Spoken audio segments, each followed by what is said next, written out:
Hola amigos, bienvenidos a otro capítulo de Wine Globes, capítulo número 18. Este es el tercer capítulo de la trilogía Ciencia y Vino.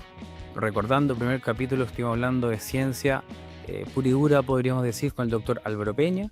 Segundo capítulo ya entrándonos en esta interacción con las viñas, investigación y desarrollo con Jimena Balich. Y en este tercer capítulo tengo el agrado de entrevistar, compañero de universidad en la época del magíster de la Universidad de Chile, a Sebastián Vargas, y para los de esa época de universidad, alias Perro Manso. Él trabaja en el Centro de Investigación de Conchitoro, el centro de investigación más grande de Chile y uno de los más grandes del mundo. Así que nos va a contar de su historia, de cómo se ha venido desarrollando, cómo ve él la investigación y desarrollo en las viñas y qué ve él para el futuro también. Así que los dejo con Sebastián Vargas. Hola amigos, bienvenidos a otro capítulo de Wine Globes, capítulo número 18. Este es el tercer capítulo de la trilogía Ciencia y Vino. Primer capítulo estuvimos con Álvaro Peña, que aquí ambos lo conocemos.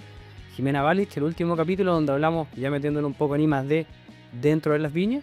Y en este tercer capítulo tengo el agrado de estar con Sebastián Vargas, alias Perro Manso. Nos encontramos en el Centro de Investigación de Conchitoro y vamos a hablar un poco de esta interacción de la ciencia, muy enfocado en el fondo lo que hace Conchitoro en el mundo del vino. Así que primero, gracias por tu tiempo, por recibirme, y muchas gracias, pues feliz de verte. No, encantado como siempre. Es loco que ambos vivimos en Talca y nos vemos tan a juego. Después de que en la universidad andamos para arriba, Sí. abajo.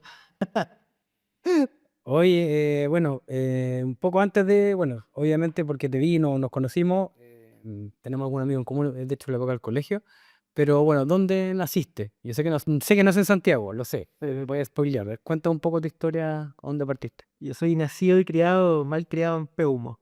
Sí, Peumino. ¿Y estudiaste colegio hasta colegio? ¿Ahí? A ver, medio loco. Estuve en Peumo, luego nos fuimos a Talagante y después volví para estudiar a San Vicente, pero volví a Peumo a vivir, Ok. obviamente. Entonces tuve un periodo cortito, como de 2 años en Santiago, entre Talagante y San Bernardo. Sí. Y aunque estás en zona vitivinícola dentro de, pero tu familia tenía algo que ver. Sí, Ah, sí, sí, sí. Básicamente yo he estado involucrado en el mundo del vino desde que soy chico. Mi familia tenía un campo donde me crié, que los últimos años producíamos uva para vino, parrones, pero siempre ligado a la fruticultura. El campo tenía uva de mesa por mucho tiempo, peras, arándanos, y los últimos años, mi tío abuelo, que es el dueño, el que manejaba todo esto, plantó uva de vino, teníamos Carmener y Cabernet Sauvignon en parrón, que se iba todo a venta a San Pedro, a Conchitoro, etcétera. Así que de ahí. Y mi mamá administraba, siempre es muy ligado a la fruticultura. ¿ya? Mi mamá administraba un fondo ahí en Peumo, en la Viña Rosario, que tenía en esa época, en los 90, como joint venture, trabajaban juntas con Saltaema. Ok. Entonces, eh, se producía vino ahí. Mi mamá estaba a cargo de la parte de fruticultura, pero yo me crié en ese fondo, entre el 94 al 97 más o menos, cuando era parte de Santa Ema, y ahí conocí el mundo del vino. Entonces me tocaba ir a ayudar a los caballeros a descubar. Como era chico, me metía teníamos estas cubas antiguas de fudre, había Ya, nuevas. entonces no, los grandes no pasan por los portelones, po. Ah, no, po, estas me metían por arriba. Yo siempre andaba detrás de los veranos, los pasaba ahí. el- el- Después del colegio me iba para allá, entonces siempre en el mundo del vino. Y mucho más la fruticultura de mi familia en general, pero después conocí ese mundo del vino y desde ahí en adelante supe que quería estudiar vino. Ya, y en el fondo tú siempre pensaste, ponte tú, que fuera agronomía, entonces fue como la decisión. Sí, pues, mi familia siempre ha estado ligada. Mi papá también administraba un fondo en Santa Cruz, pero como te dije, siempre muy ligado a la fruticultura y siempre me tiró un poco la fruticultura. De hecho, hice la especialidad de enología, pero tomé todos los cursos de fruticultura también. Me parece muy interesante.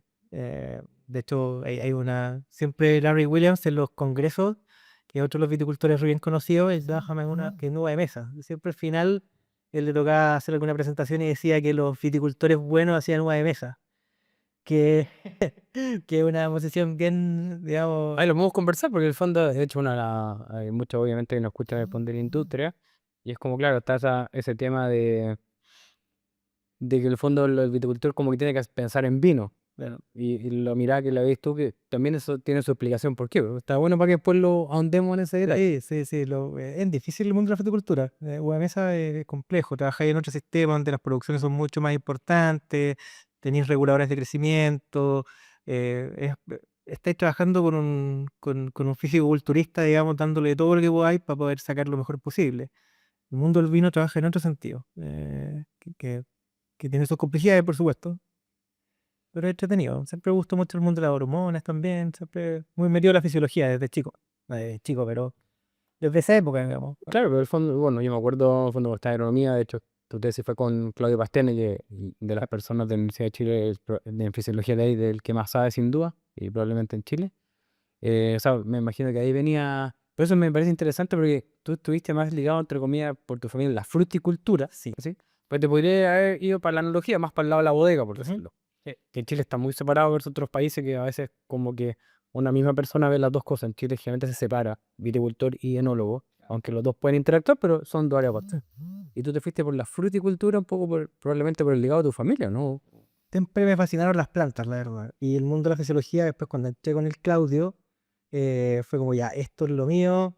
Sabía que me gustaba el vino porque lo sabía de chico, desde que estuvimos en ese campo, me llamé a cargo ahí, me gustó, me llamó la atención y dije, el vino es lo mío, me gustaba mucho el vino, pero no me veía dentro de una bodega. Ya. Lo veo muy interesante, pero siempre me causó mucha curiosidad investigar y entender cómo funcionan las plantas. Todavía les encuentro que son lo más fascinante que hay. Y encontré mi nicho por ahí, en el mundo de la fisiología, y hoy día sigo trabajando en la investigación. Desde que estaba en la universidad me he dedicado, hice varias vendimias, trabajé en Morandé mucho tiempo como asistente enólogo, pero sabía que quería volver de alguna manera a la A la agricultura. plena de. Oye, me voy a ir un paso atrás. Saliste del colegio, después ya sabías que querías agronomía, por lo que entiendo, y de ahí podías estudiar probablemente en la Chile la Católica, si hablamos de tecnología. ¿Te fuiste por alguna en particular por algo o?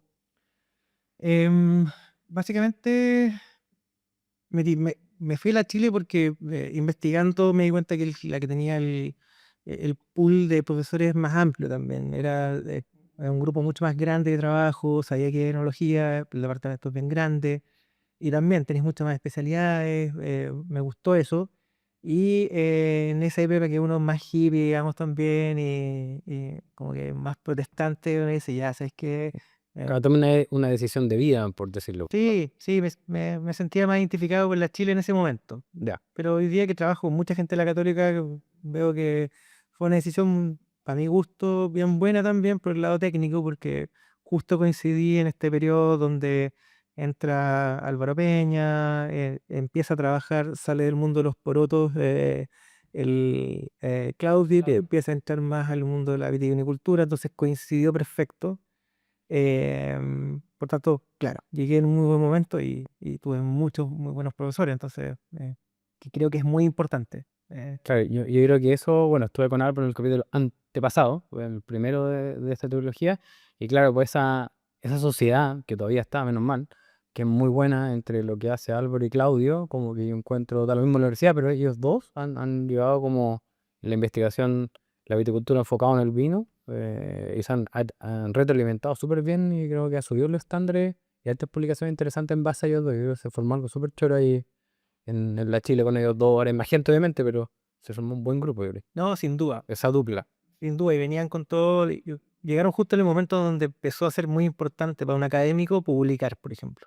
Entonces tuve, incluso en las dos escuelas, bueno, probablemente toda la escuela de agronomía antes, no era necesario, por ejemplo, tener un doctorado, no era tan necesario hacer publicaciones en revistas indexadas, había más publicaciones internas, entonces eso hace que el nivel efectivamente suba mucho, digamos, la presión por estar vigente, por ganar concursos, Fondesit, etcétera, genera esta necesidad que hace que el nivel también suba, el nivel de todo sentido, de los laboratorios, equipamiento, las cosas que tenéis que investigar para que puedan ser publicadas son más complejas, entonces creo que llegamos en un muy buen momento, ambos, porque fuimos compañeros de la universidad, a estudiar esto que dentro de las diferentes ramas de la agronomía creo que no sabría decir por qué, pero la ciencia tomó un rol muy fundamental en el mundo de la enología en Chile, y tú lo ves como en otras industrias y no es tanto. Tú no ves tanta inversión en investigación y desarrollo, tú no ves los equipamientos que tenemos acá en otras áreas que no sea la agroindustria, digamos, más sofisticada, empresas como Nestlé, por ejemplo, sí, pero Más por el lado de alimento per se. claro, ¿cachai? Pero si tú vas a las otras industrias o las otras áreas típicas de la escuela, que son 9 especialidades, no, son pocas las que llegan a este nivel, digamos, de inversión por parte de privados o en investigación dura, cuando es difícil. Están los biólogos que hacen investigación en arabidopsis, pero después en el mundo de, no sé, en el mundo de cultivos menores, trigo, por supuesto que sí, maíz lo mismo, que son muy grandes, pero en otros cultivos como lechuga, qué sé yo, no, tú no ves esto. Eh, Sí. no es común, digamos. Hay un nivel como de sofisticación de alguna forma. Claro, tú ves la cantidad de autores, la cantidad de congresos que hay específicos de esta temática. Es impresionante cómo el mundo del vino se posicionó tan fuerte en la investigación. Es curioso. Oye, antes de eso, para como ir por la parte más cronológica. Entonces, yo me acuerdo de tu tesis muy ligada, si me puedes recordar a qué era, yo no me acuerdo, la tesis que está haciendo con Claudio. Ya en esa época estábamos todos preocupados por los aumentos del alcohol en los vinos, por supuesto por el azúcar, entonces queríamos modular básicamente la concentración de azúcar. Y la primera idea que le presenté al Claudio tenía que ver con potasio, ver cómo podíamos hacer manejos culturales que modificaran la concentración de potasio y por ende el transporte de azúcares y la carga de azúcares en la valla. Mucha investigación había en esa época respecto a carga de azúcares, por ejemplo, la desconexión del xilema, etcétera, etcétera. Hasta cuando cargaba la planta. Cuánto cargaba la planta, etcétera. Entonces, en ese momento estaban los consorcios Tecnobit y había financiamiento para algunos proyectos de investigación asociados a eso, que ya tenía en ejecución el Claudio, y terminó trabajando no en potasio, que fue la primera idea, sino que en diferentes manejos de riego ¿Ya? viendo ese impacto en la concentración de azúcares y ácidos. Entonces, terminé montando una metodología junto a Álvaro para poder determinar ácidos y azúcares en uva, que no estaba montado en el laboratorio de la universidad. Así que ahí con harta ayuda del, ¿cómo se llama? El que trabajaba con Álvaro y ahora está en la Católica, ¿no? ¿Está en la Católica? De Valparaíso, pero está en Valparaíso. Lejano, No, no, no, ¿no? no, Sí. no. El que siempre estaba en el lab, ¿te acuerdas? Ay, se me olvidó. Se me olvidó el nombre. Ah, pero que estaba a cargo del laboratorio, que no era de agronomía, era como de ingeniería industrial, no sé, Claro. se me olvidó el nombre. Bien, que me disculpen si no está escuchando ahí. Puta, Pero sí sé quién es, sé quién es. sí, y con él terminamos, me ayudó un montón, estuve un año tratando de montar la metodología. Reutilizamos un detector de índice de refracción para poder determinar azúcares. Es muy difícil determinar azúcares porque son tan parecidas las moléculas, la fructosa y la glucosa Entonces, ya. tienen 1H de diferencia, entonces separarlos con cromatografía es muy complejo. Así que me costó un montón. Finalmente pusimos a punto la metodología que está basada en un paper de membrillo o durazno, no me acuerdo, y lo montamos y finalmente fue una técnica que se mantuvo en el laboratorio y de hecho creo que el Luis Villalobos también después siguió extrayendo azúcares también utilizando la misma metodología, pero creo que extraía en savia. Ya. Pero claro, pudimos determinar no solo, estoy hablando de muchos azúcares a la vez, anda, glucosa, fructosa, sacarosa, arabinosa, etcétera. Y ácidos lo mismo, veíamos desde ácido chiquímico hasta cítrico, Ya ni me acuerdo. Tartario de los clásicos. tartárico, malisoxínico, chiquímicos, es una corrida bien larga. Pero eso monté y la idea era un poco entender cómo estos diferentes eh, ¿cómo podría llamarlo? Estilos de riego, no estilos de riego, sino que protocolos de riego deficitario modificar la carga de azúcares en la valla. Claro, pero ahí lo que es interesante, yo me acuerdo que estuviste mucho rato poniendo a punto algo, no me acordaba bien qué era eso, pero claro, debe ser muy distinto cuando tú habláis de carga de azúcar o azúcar y también a lo mejor ver el perfil. Y Ya. eso también te va dando ciertas nociones, po. De hecho, una de las cosas que concluimos en ese trabajo es que pudimos determinar en qué momento efectivamente hay un máximo de acumulación fisiológico en la valla. Entonces, los azúcares se transportan como sacarosa, ¿cierto? Entonces, cuando hay espacio para acumular azúcares dentro de las vacuolas, dentro de la valla, tú casi no detectas sacarosa porque rápidamente es transportada dentro de la célula y se divide en fructosa y glucosa y es guardada en la vacuola. Hasta que llega el punto en donde ya no puedes cargar fisiológicamente y empiezas a acumular sacarosa, esta vez en el apoplasto, ya fuera de la célula. Entonces pudimos detectar ese punto que está más o menos en 24.5 Brix. Que esa es la señal que tú sí ya dejó de cargar. Claro. Entonces, efectivamente empezó a coincidir con muchas publicaciones que estábamos contando en la época. Habían otras publicaciones donde habían transportes forzados, cortaban el ápice de la valla, ponían un gel que tenía un potencial osmótico más alto y trataban de generar un flujo forzado. Entonces así podían detectar finalmente si es que había más carga o no. Ahí se pierde el mito de que el xilema está desconectado. Nunca está desconectado. La verdad es que no hay una fuerza conductora que genere movimiento de agua. Con una diferencia grande, porque se pensaba que el xilema se desconectaba físicamente. No, no se desconecta físicamente, simplemente no hay una fuerza conductora que permite seguir moviendo agua. Claro, pero es lo que se desconecte. Claro, es porque ya llenaste con azúcares al máximo que podéis la vacuola, si no se te revienta y empiezas a acumular, ya no puedes descargar ese azúcar que está como sacarosa en el apoplasto y se queda ahí. Eso genera incluso backflow desde la vacuola, ¿Ya? genera el ablandamiento muchas veces de las vallas. Entonces, lo que otras cosas que detectamos tenían que ver con esta pérdida de peso posterior a la doble sigmoidea. Entonces, llegamos, medíamos la doble sigmoidea y después de 24.5 empezamos a ver pérdida de peso, Peso. ¿ya? Más no volumen. Entonces la valla se hacía más liviana. Y eso correspondía un poco al backflow. Eso es lo Y que empezaba a devolver. que Claro, de hecho todavía, y tú lo podías escuchar en terminología uno mucho, y probablemente yo también lo he hecho, uno habla de repente de desconexión, ocupando mal la palabra, porque en el fondo, como decís tú, no es una desconexión, tiene que ver con el tema gradiente, exactamente. Es un tema de que llega el punto en donde si sigues metiendo más azúcar en la vacuola, la membrana celular va a colapsar. No da. Entonces compensáis y tenéis algo afuera que también genera un potencial de solutos más alto, que es sacarosa que está evitando que esa célula esté tan turgente que pueda reventar.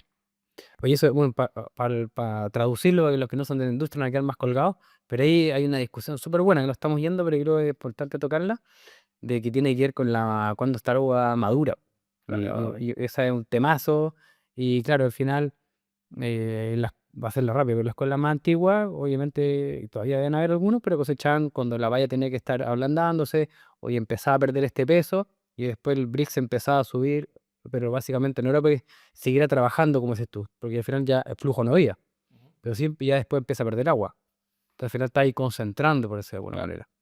Y después viene un poco que antes, más antiguamente, hace 30, 40 años atrás, uno llegaba y la gente cosechaba por azúcar, y después viene esta moda de la madurez fenólica, por decirlo.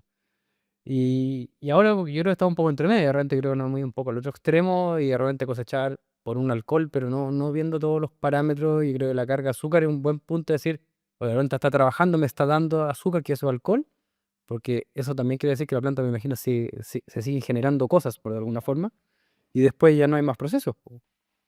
Creo que esa conversa es interesante. Es interesante. Finalmente, para mí, tiene que ver con el mercado. Tiene que ver Mm, con qué vas a vender. No es ni bueno ni malo, obvio, No es ni bueno ni malo. pero más que nada como ser, yo creo que lo que es importante es como la parte científica, y un poco la idea es como estar bien definida. De ahí el tema, de ahí, claro, si tú quieres hacer un vino con más alcohol, no tiene por qué ser malo per se. Pero el fondo es como, según el vino que tú quieras hacer, en la zona me imagino que está, puede llegar a un alcohol potencial más grande. Es como eso, ese es el vino que tú quieras hacer, si quieres hacer otro vino. Y después, claro, si ese vino le gusta o no a la gente, eso ya te lleva con un tema de consumidor y otras cosas, Y se va moviendo. En y fondo, se va moviendo. en esa época no era un problema. Claro. No era un problema tener estos vinos súper extraídos.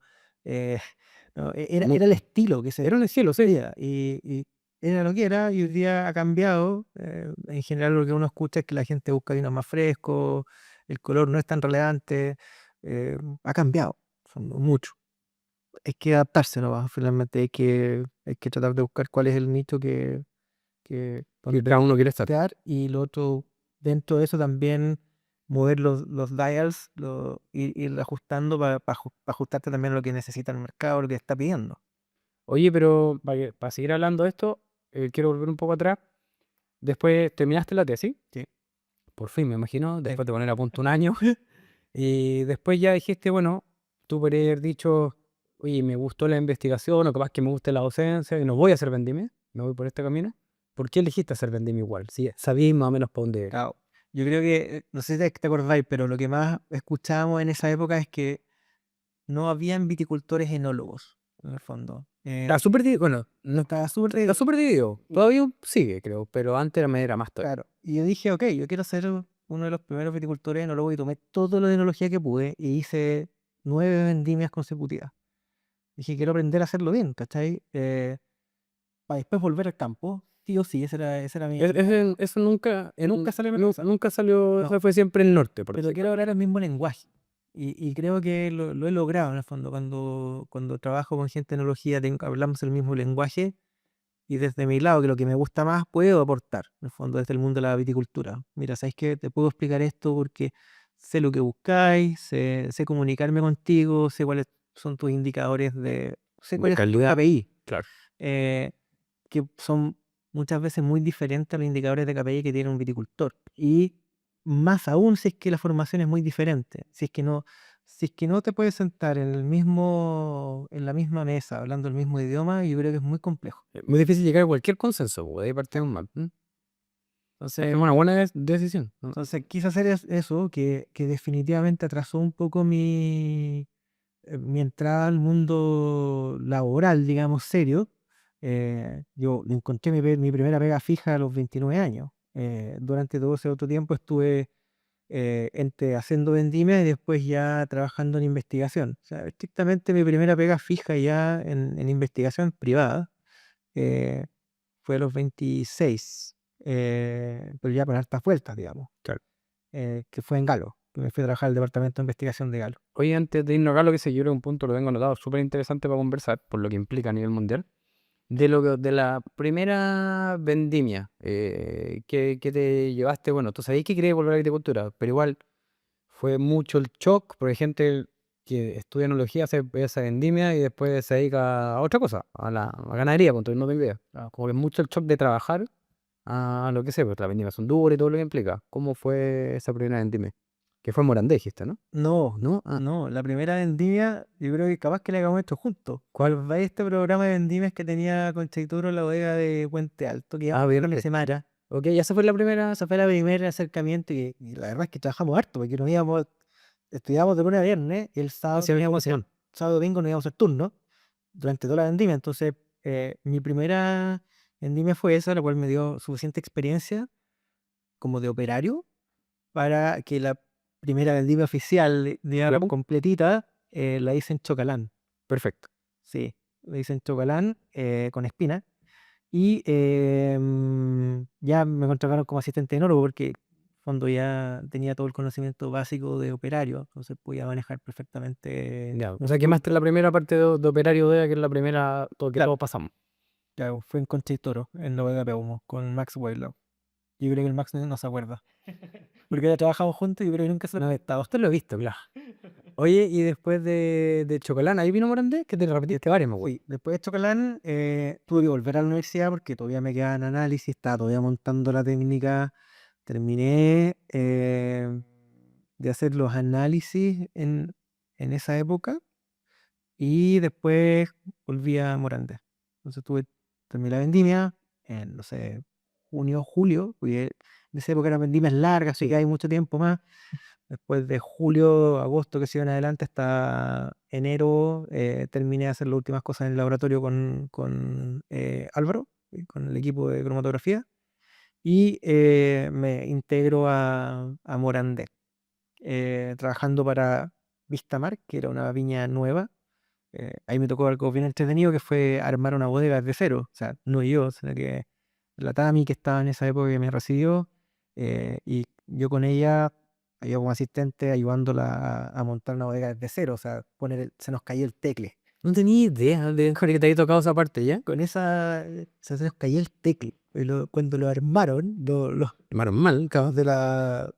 los de la bodega, digamos, los mecánicos, etcétera, lo pusieron mal, quedó chueco, weón, no le pusieron un tope, weón. Primer camión que metemos, ¡guau! Voltea que le sale volando, weón. No, weón, cagazos que nos mandamos ahí. Me respondiste al tiro una pregunta bien al final. Pero, pero ya, entonces, igual fue una experiencia eso de Levitama. Sí, porque fue de verdad entender cómo se diseña una bodega desde cero, porque cuando yo llegué estaba el radier y había un par de cubas y teníamos que empezar a meter uvas y de repente a medida que íbamos metiendo uvas se iba terminando de armar la bodega. Un clásico, eso. Una Bueno, locura. Y cuando terminamos la vendimia seguían trabajando y nos dimos cuenta de todos los detalles.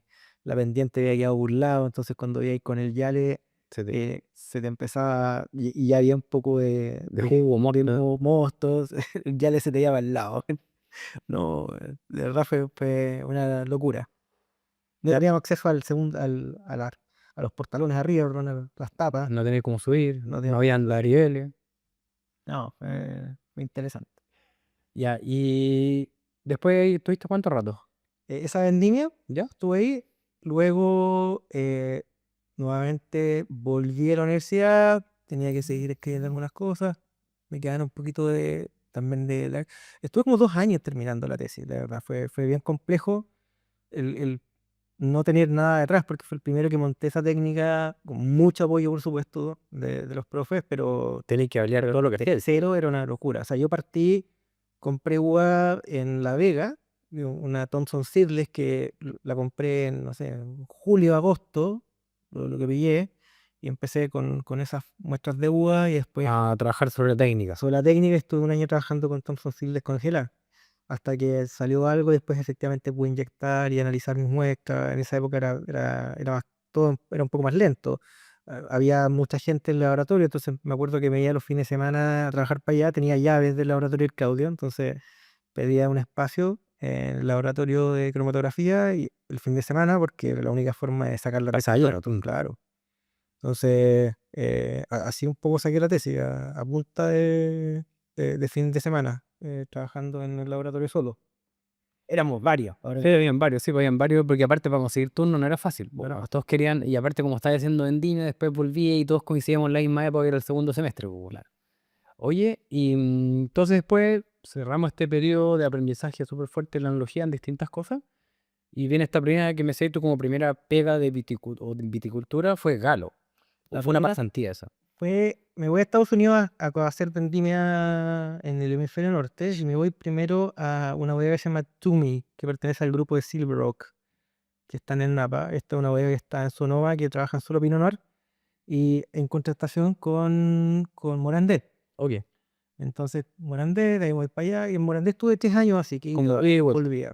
Entonces, en esos 3 años que ya volvía, estaba Morandé, primero después Tumi, que fue esta bodega, y ahí eh, uno de los internos que vivía, porque todo el mundo que se va pasó nomás vive en Hellsburg, que es un pueblito donde están todos los de intercambio, y conocí a otro de los tipos que trabajaba interno, que era un gringo que trabajaba en Galo, en el departamento de investigación.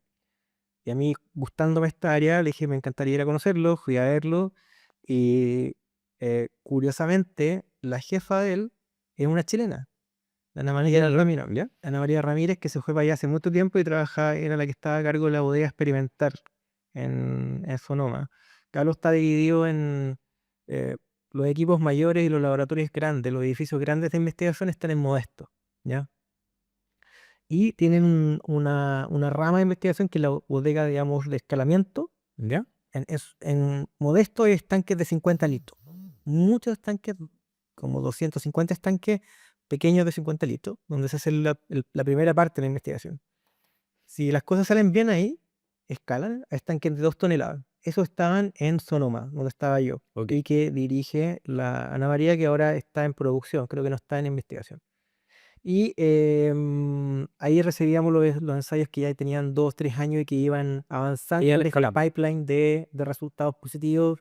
Entonces me tocaba escalar. Y algunos ensayos que ya eran en tamaño industrial. O sea, trabajamos también en estanques de 10 lucas. O sea, en el fondo tú tenías esto, los tachos de 50 y las primeras microinfiaciones, ahí pasaba de 2 toneladas, Eso lo hacían en Modesto y yo no estaba ahí.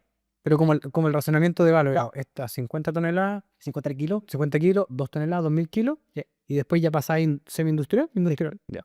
¿cachai? Entonces ahí ya tenéis suficiente vino para hacer pruebas con paneles grandes, o para embotellar Sí, y de la hacer luz. pruebas comerciales.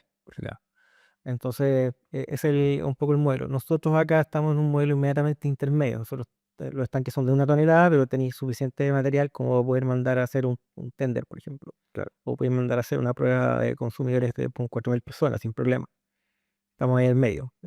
Estos gallos tenían más paso. Estas 3 estaciones están.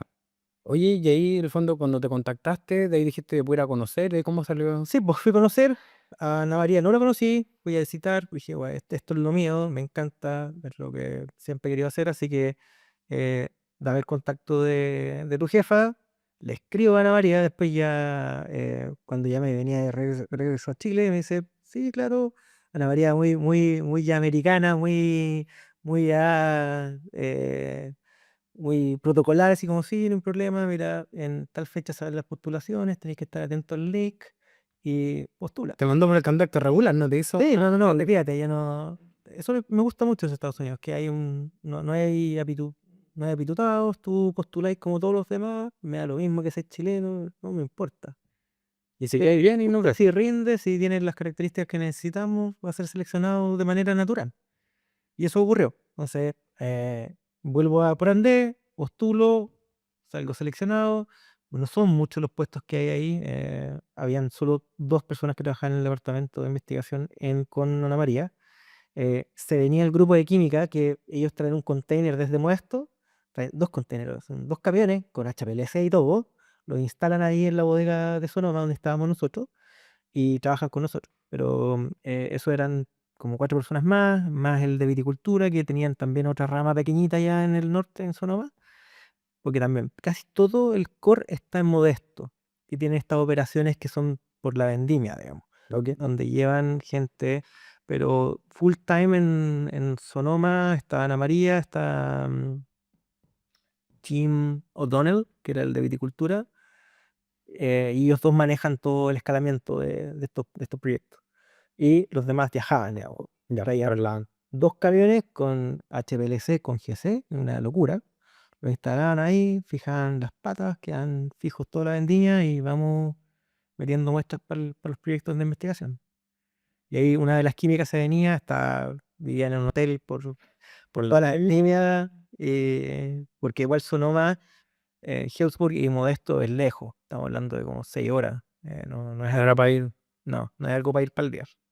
Oye, y aprovechando un poco, conectando que un poco el tema que tenemos que tocar, ya estando ahí en Estados Unidos, ¿cómo funcionaba, por ejemplo, bueno, poner en contexto, Galo, viña de las viñas más grandes del mundo, es la más grande del mundo, lo divertido que Por puede lejos. vender por lejos, y después vendría Conchitoro, ¿no? ¿O estaría 3? Depende cómo lo midas. Si la medí en volumen de producción o en Hectáreas, en valor, ¿cachai? Bueno, en volumen y en valor es Galo por lejos, pero por escándalo. pero por escándalo. Es como, creo que 9, 10 veces más grande que la que le sigue, o Ya, que es como Treasury Wine States de Australia. claro, y Ese grupo. después, Conchitoro está como quinta, ahí pensé que estaba más arriba, ¿ya? no, está como cuarta, fue tercera, Fue tercero, como entonces me acuerdo que lo tengo grabado. en tamaño, Ya, pero por hectárea. perfecto. Nosotros tenemos, Conchitoro tiene muchas hectáreas que son propias. Ja. Galo es un modelo al revés, compra mucha fruta, compra muchísima fruta y tiene muchas menos hectáreas.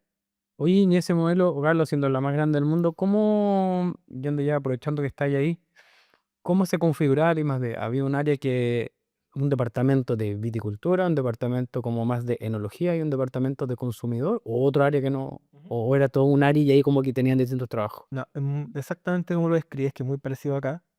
De hecho, te puedo contar cómo llegué. El fondo de un grupo de conchitoros va a Galo a mirar un poco qué es lo que hacen y configura lo que está acá. Y yo cuando llego acá, Venía, fui el primer investigador del grupo. Está Gerard, Álvaro y yo, y empezamos a mirar mucho estos modelos y no había mucho que mirar. O sea, estaba Galo, estaba Torres, que tenía un departamento que era más producción con un poquito de investigación. Torre de España. Torres de España. Pero el único departamento de investigación privado que había en esa época era Galo. Y hoy día somos 3, realmente, que estamos en Genesí, que tiene un departamento de investigación nuevo, Galo y nosotros, privado.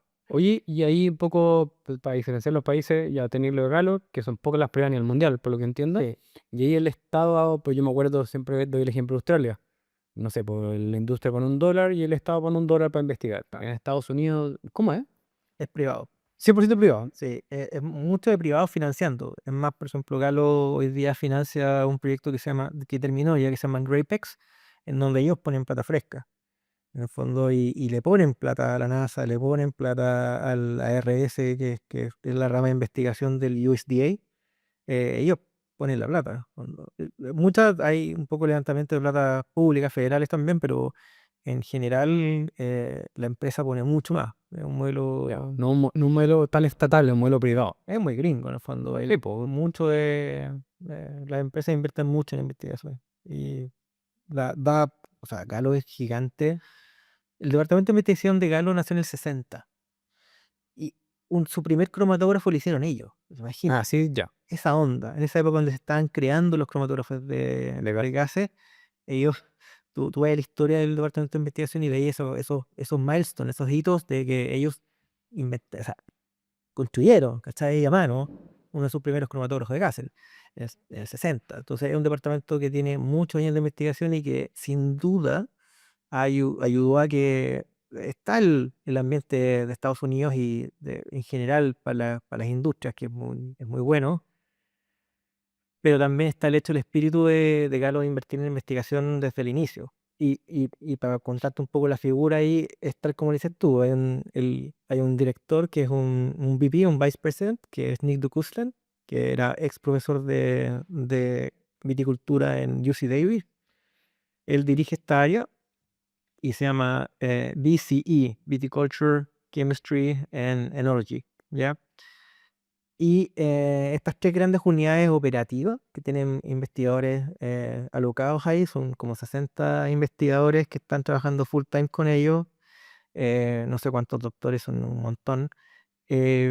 Trabajan en temas de química, viticultura, enología, y todo integrado en un puro departamento. Entonces, cuando hay un objetivo de producir el mercado dice algo y la gente que trabaja en desarrollo de nuevos productos dice, ok, vamos a investigar en esto, vamos a trabajar en esto, la gente de viticultura también empieza.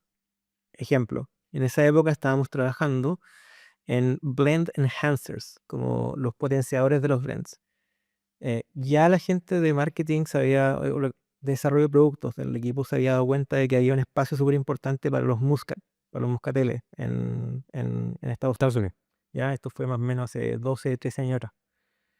Y estábamos en esa época trabajando qué cepa tú puedes mezclar con moscateles para potenciar y hacer sinergia a nivel aromático Aromático. con estas variedades. Que no es algo sencillo, la verdad. Los aromas son bien complejos y las reacciones que ocurren, las interacciones que ocurren son muy importantes.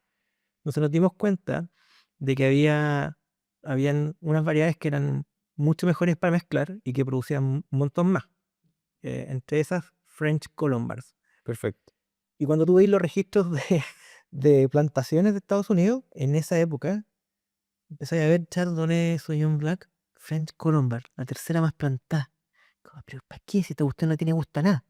Y no tiene gusto a nada. Es una variedad súper neutra. Esa variedad la trabajamos, descubrimos que era la variedad que tenía el mejor perfil para poder mezclar con moscatel, ¿ya? Para potenciar el aroma moscatel y producía 55, 60 toneladas por hectárea. O sea, tenía un tema económico súper potente. Claro. Entonces hay una integración desde las necesidades de investigación que vienen desde el mercado hasta qué tiene que investigar el viticultor, en un fondo. Qué tiene que investigar el grupo de enología, qué tiene que investigar el grupo de química. Entonces hay una integración que es muy, muy clara a la hora de definir cuáles son los objetivos Y las integrales. directrices. Entonces, claro, esa es una pregunta que te iba a hacer, de hecho. La directriz en el caso de Galo, por ejemplo, como una empresa privada, en el fondo va más que nada por la necesidad probablemente de consumidores o por resolver problemas productivos, me imagino. También, sí. Y ahí lo que me llamó la atención que dijiste, que probablemente es como no hay mucha más, tú tenés la parte de la ciencia más aplicada y también tenés la ciencia dura, Claro. que serían a lo mejor químicos o biólogos, dependiendo de lo que sea, que también trabajan con usted. Sí, sí. Están todos integrados en casi todos los proyectos, va a depender de cuál es ¿Qué queremos llegar? ¿A una vid, a una uva o vamos a una pregunta que responde respecto a enología y quizás solo los químicos, los enólogos se involucran? No solo hacían investigación en viticultura, sino que también desarrollaron nuevos productos. De hecho, el seltzer más vendido hoy en día, que se llama High Noon, es de Galo. Nuevamente nace en el departamento de investigación de Galo. Eh, Muchos de los productos, la gran mayoría de los productos eh, más rompesquemas, más O icónico, ah, como que marcaron tendencia también. vienen desde el departamento de investigación. O sea, variedades híbridas, no, o sea, mucho de lo que sí se hizo también con Ruby Red para mejorar los colores de varios de estos vinos que son Radical Reds, que de hecho fue uno de los primeros proyectos que ejecuté acá en el Centro de Investigación y que se convierte en el vino Diablo, que lo desarrollamos en conjunto con el Tito el que hace todo el vino. Yo lo apoyé en la parte más de ideación, la parte de investigación, de cómo llegar a un producto de esas características. Ese fue mi rol. Viene de la investigación que hacíamos en esa época con Ruby Red como potenciador de color, por ejemplo, para esta nuevo segmento de mercado que estaban haciendo en Estados Unidos, que eran los Radical Reds que nombró Wine Spectator en esa época. Oye, porque claro, al final hay como dos formas de, creo yo, de ver el vino. Una cosa que es como el concepto más de nicho, que se habla mucho de terroir, que es como, oye, yo tengo este lugar determinado, me da este tipo de vino y después yo veo cómo venderlo. Y eso tiene que ir enfocado también en una escala y un nicho probablemente. Y después viene la otra forma de verlo, que yo lo llamo como analogía inversa, que esto lo hemos conversado algunas veces, te pregunté un par de cosas, como necesito hacer este vino, ya sea porque necesito para un importador o porque es la posible tendencia o porque estoy enfocando mis vinos en un país. Bueno, ¿cómo llevo? De ahí viene un poco hacer la cadena de para atrás, po. Y ahí es donde la ciencia tiene todas las herramientas para ayudarte. El desarrollo de Diablo es ese. Es un súper ejemplo, en el fondo. Este es un ejemplo claro de cómo la ciencia puede hacer eso en el fondo. Ok, queremos llegar a este mercado. Esto es lo que efectivamente está pidiendo el público. Las señales de marketing en esa época, el equipo era bien grande. Estaba el Sebastián Aguirre, obviamente, trabajando con nosotros, que era de ese lado, yo, Tito. Las señales de mercado ya venían. Estábamos en un CAC, habían pistas, estábamos claros de que eran los vinos con más alto crecimiento en Estados Unidos. Cada vez que hacíamos benchmarking, aparecían los vinos. Y costó, la verdad, cuando llegué acá al centro de investigación, una de las primeras charlas que di fue de eso. Y no aprendí nada, pues. Dijeron, no, no, pues esta cuestión es puro para el mercado gringo, no voy a Oye, pero te voy a trazar un paso. Dale. Rubén. Terminaste Galo. No tuve 3 años, tuviste 3 años, Galo. Tuve 3 años en Estados Unidos, de los cuales un poquito más de 2 años estuve con Galo. Sí, Después, en el fondo, que tiene que ver justo fue gente del equipo acá con Chetura a conocer Galo. De ahí se contactaron. sí. Efectivamente fue muy curioso porque yo estoy acá por gracias a Marcio Ramírez, ¿Ya? enólogo de PEU. Este grupo va a Galo a visitar, ¿ya? Y la Ana María tenía que ir a apagar un incendio a uno de los proyectos y yo iba a recibirlo y otro incendio y no pude. O sea, no, fue como cresta, no hay nadie que los pueda recibir. Y lo recibe Boyd Morrison, que es el enólogo de Apotic, que es el Radical Red del Galo, etcétera, con el cual yo ya estaba trabajando en esa época. De hecho, a mí ya me habían hecho una oferta de trabajo, yo me iba a quedar en Estados Unidos y por un tema de visado, que nos mandamos un contorno nosotros, no nos dimos cuenta, etcétera, yo estaba ya trabajando, había pasado a investigación a trabajar a productivo ya. Fue ese momento que dije, ya hay que hacer algo más estable y el sueño de viticultor se fue. Dije, ya, sí, me transformo en enólogo y trabajo en producción. Eh, Él finalmente atiende este grupo, ¿ya? Y yo el día siguiente vuelvo y me habían dejado una tarjeta de presentación, la de Marcio. Y vos me dice, no, mira, lo atendí los chilenos súper bien, te dejaron esta tarjeta. Y dije, ya, buena onda. Y sigo, esto fue, no sé, noviembre, qué sé yo. Seguimos trabajando, etcétera. Yo cada vez estaba tomando más trabajos con Voice en producción. Y febrero, ponte, marzo, es como Voice me dice, oye, ya, tu currículum no está para ya contratarte oficialmente. Yo como, pero si postulé, ¿qué pasó? Fuimos a recursos humanos y resulta que Voice no había puesto clic en una de las cosas de la pega para recibir extranjeros. Entonces mi currículum nunca llegó, ¿ya? Y en esa época ya era muy tarde para poder hacer solicitud de visa, porque yo tenía que, mi visa se vencía en abril, entonces no teníamos, Está ahí en marzo. no, estaba cagadísimo. Y dije, cresta, me tengo que ir, no estaba cagado, no podía quedar ilegal. Así que, y él tenía que tomar a alguien para la pega y fue como, ya, tranquilo, voy a tener que contratar a otra persona, pero tú sabes que va a tener las puertas abiertas, vuelve. Y me dijo, ¿dónde encuentro vendime acá? Pues Morandé ya está full, y veo la tarjeta del Marx. Digo, ya, les voy a escribir, No pierdo nada. no pierdo nada. Le escribo y el Marzo me dice inmediatamente, no, mira, sí, tenemos pego a ti. El Marzo ya tenía asistente, pero me dijo, ya, vente para acá, puedes irte también a Limarí, pero si quieres vente para acá. Yo soy de Peumo, dije, Sí. obvio, me voy a la casa de mi vieja, me quedo allá y trabajo en Peumo. Y llego el lunes a trabajar y el mismo lunes el marzo me dice, no, mira, pero me contó un poco por qué habían ido, estaban con este centro de investigación en construcción. Y el viernes de esa semana había gira vendimia. Entonces, don Eduardo, que es el gerente general de la viña, más los gerentes de la Alta Plana, visitan diferentes bodegas, tocaba Peumo ese viernes. Me dice, el viernes te voy a presentar a don Eduardo y a la gente que está involucrada. Ya, pues. Y el viernes me presentan a don Eduardo y don Eduardo me empieza a entrevistar en el camino. Me empieza a preguntar qué hacía, etcétera. Y ahí don Eduardo me dice, chiquillo, ¿cuál es tu plan? Dice, no, mira, tengo las puertas abiertas en Garo. No sé si, pero te estoy viendo. No sé qué pasa con mi futuro. Así Con que mi día. siempre abierto. Me dijo, no busques pega, cabrón. Déjame llamar a Gerard Casaubon. Quiero que conozcas el centro, quiero que conozcas el proyecto. Y ya me contó un poco lo que estaban haciendo. Me dijo, no, no busques pega. Anda primero con Gerard y ve, pero no busques pega. Vine el lunes siguiente, ese fue el viernes, don Eduardo llama a Gerard, Gerard me llama a las horas después, coordinamos una visita, me fui a Pelequén, en Pelequén me toma el Gerard y nos venimos acá a Maule, a Pencahue, a ver el centro de investigación, y en el camino me va entrevistando a Gerard y hicimos match inmediatamente con Gerard. Le conté lo que hacía, me dijo, no, estáis pintado para la pega. No había una posición para mí. Pero en ese tiempo, cuando, perdona, ¿qué año es? Cuando te pasa lo del 11 años atrás, esto fue el 2000. Y ahí, de hecho, esto Claro. estaba construido, pero todavía no está implementado. No No me está. acuerdo. Ya. Hasta donde estamos ahora no estaba construido, solo está, esto fue abril, estaba solo la bodega experimental, Ok. esto no había nada, y el laboratorio tenía el radier y un par de fierros parados, entonces claro, sigo haciendo vendimia, bueno, me entrevista el Gerard, bueno, me dice, compadre, no busques pega, quédate con nosotros, estáis pintados, vamos, y dije, ya, vamos. Y primero dije, ya, voy a probar. De hecho, cuando me vengo a Talca, me vengo a ir a una pensión que di harto tiempo porque no quería, No estáis tan seguros. no estaba tan seguro en el fondo. Y dije, ya, voy a probar. Entonces me voy a una pensión, no arrendo nada todavía fijo.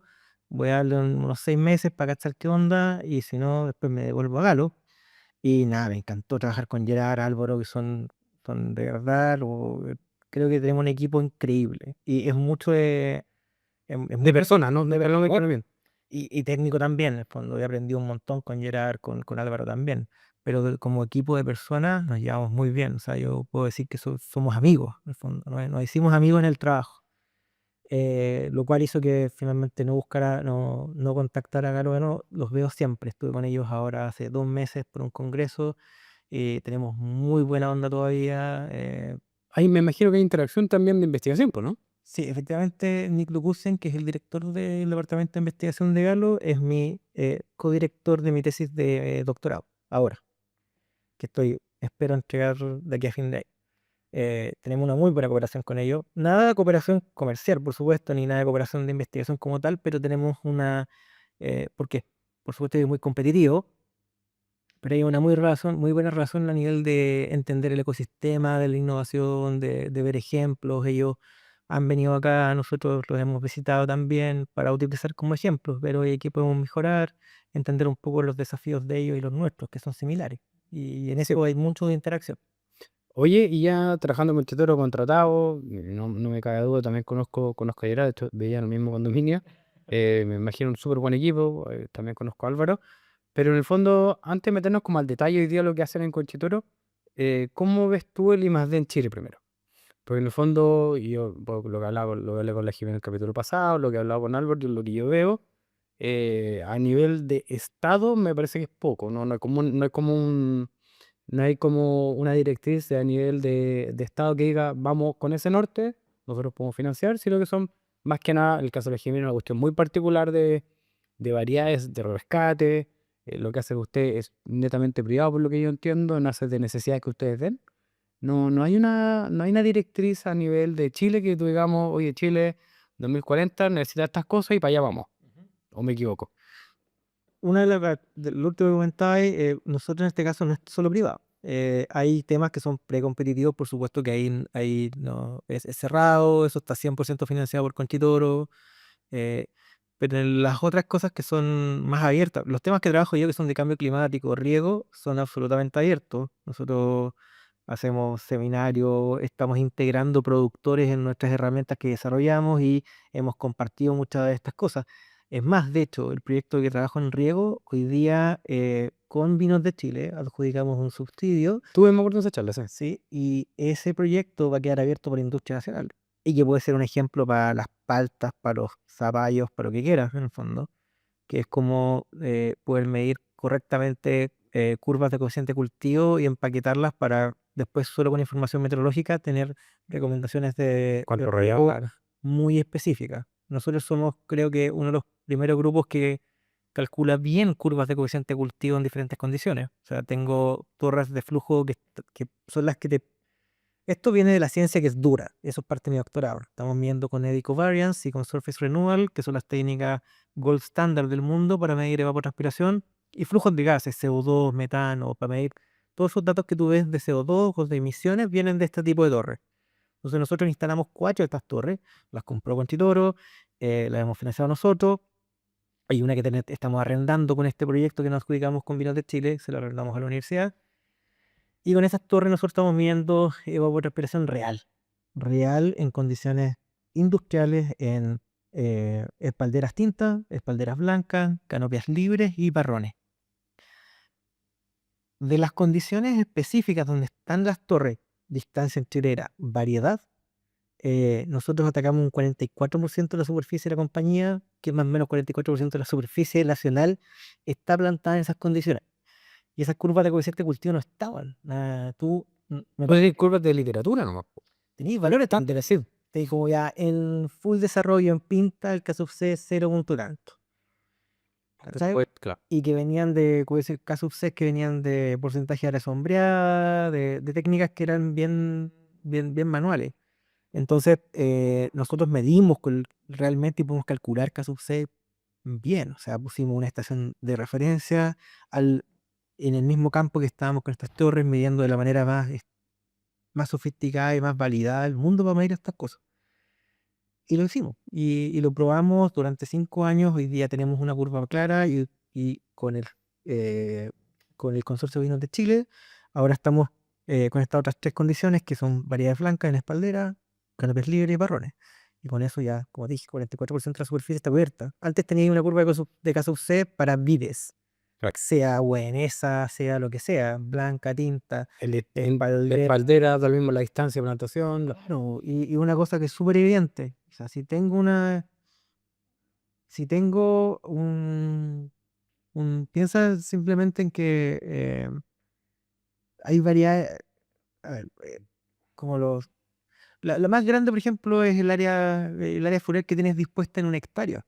O si yo tengo hileras más juntas, si estoy plantando a 1 metro y tengo otro cuartel que está a 2 metros, por supuesto que no pueden tener el mismo caso C, estoy duplicando la cantidad de área foliar. Y eso hoy día se hace, pues, eso Y es lo que hacemos todos, sí. con curvas genéricas. Entonces nosotros lo que hicimos que dijimos cuáles son las condiciones más repetitivas, donde si medimos bien podemos pegarle un porcentaje de la superficie muy grande. Estas 4 condiciones. En las distancias de plantación que corresponden a las más utilizadas. Ya. Tengo 44% de la superficie que está plantado por la misma variedad, misma distancia entre hileras, mismo alambre frutal y misma altura de chapoar.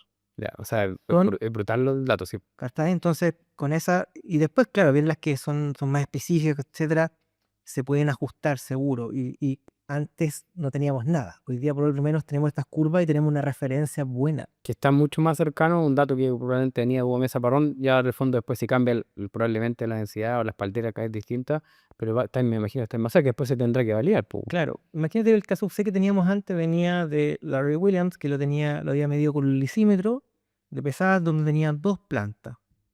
Dos plantas. Claro, la condición Era era. un parrón de Thomson Seedless. Esa era la referencia.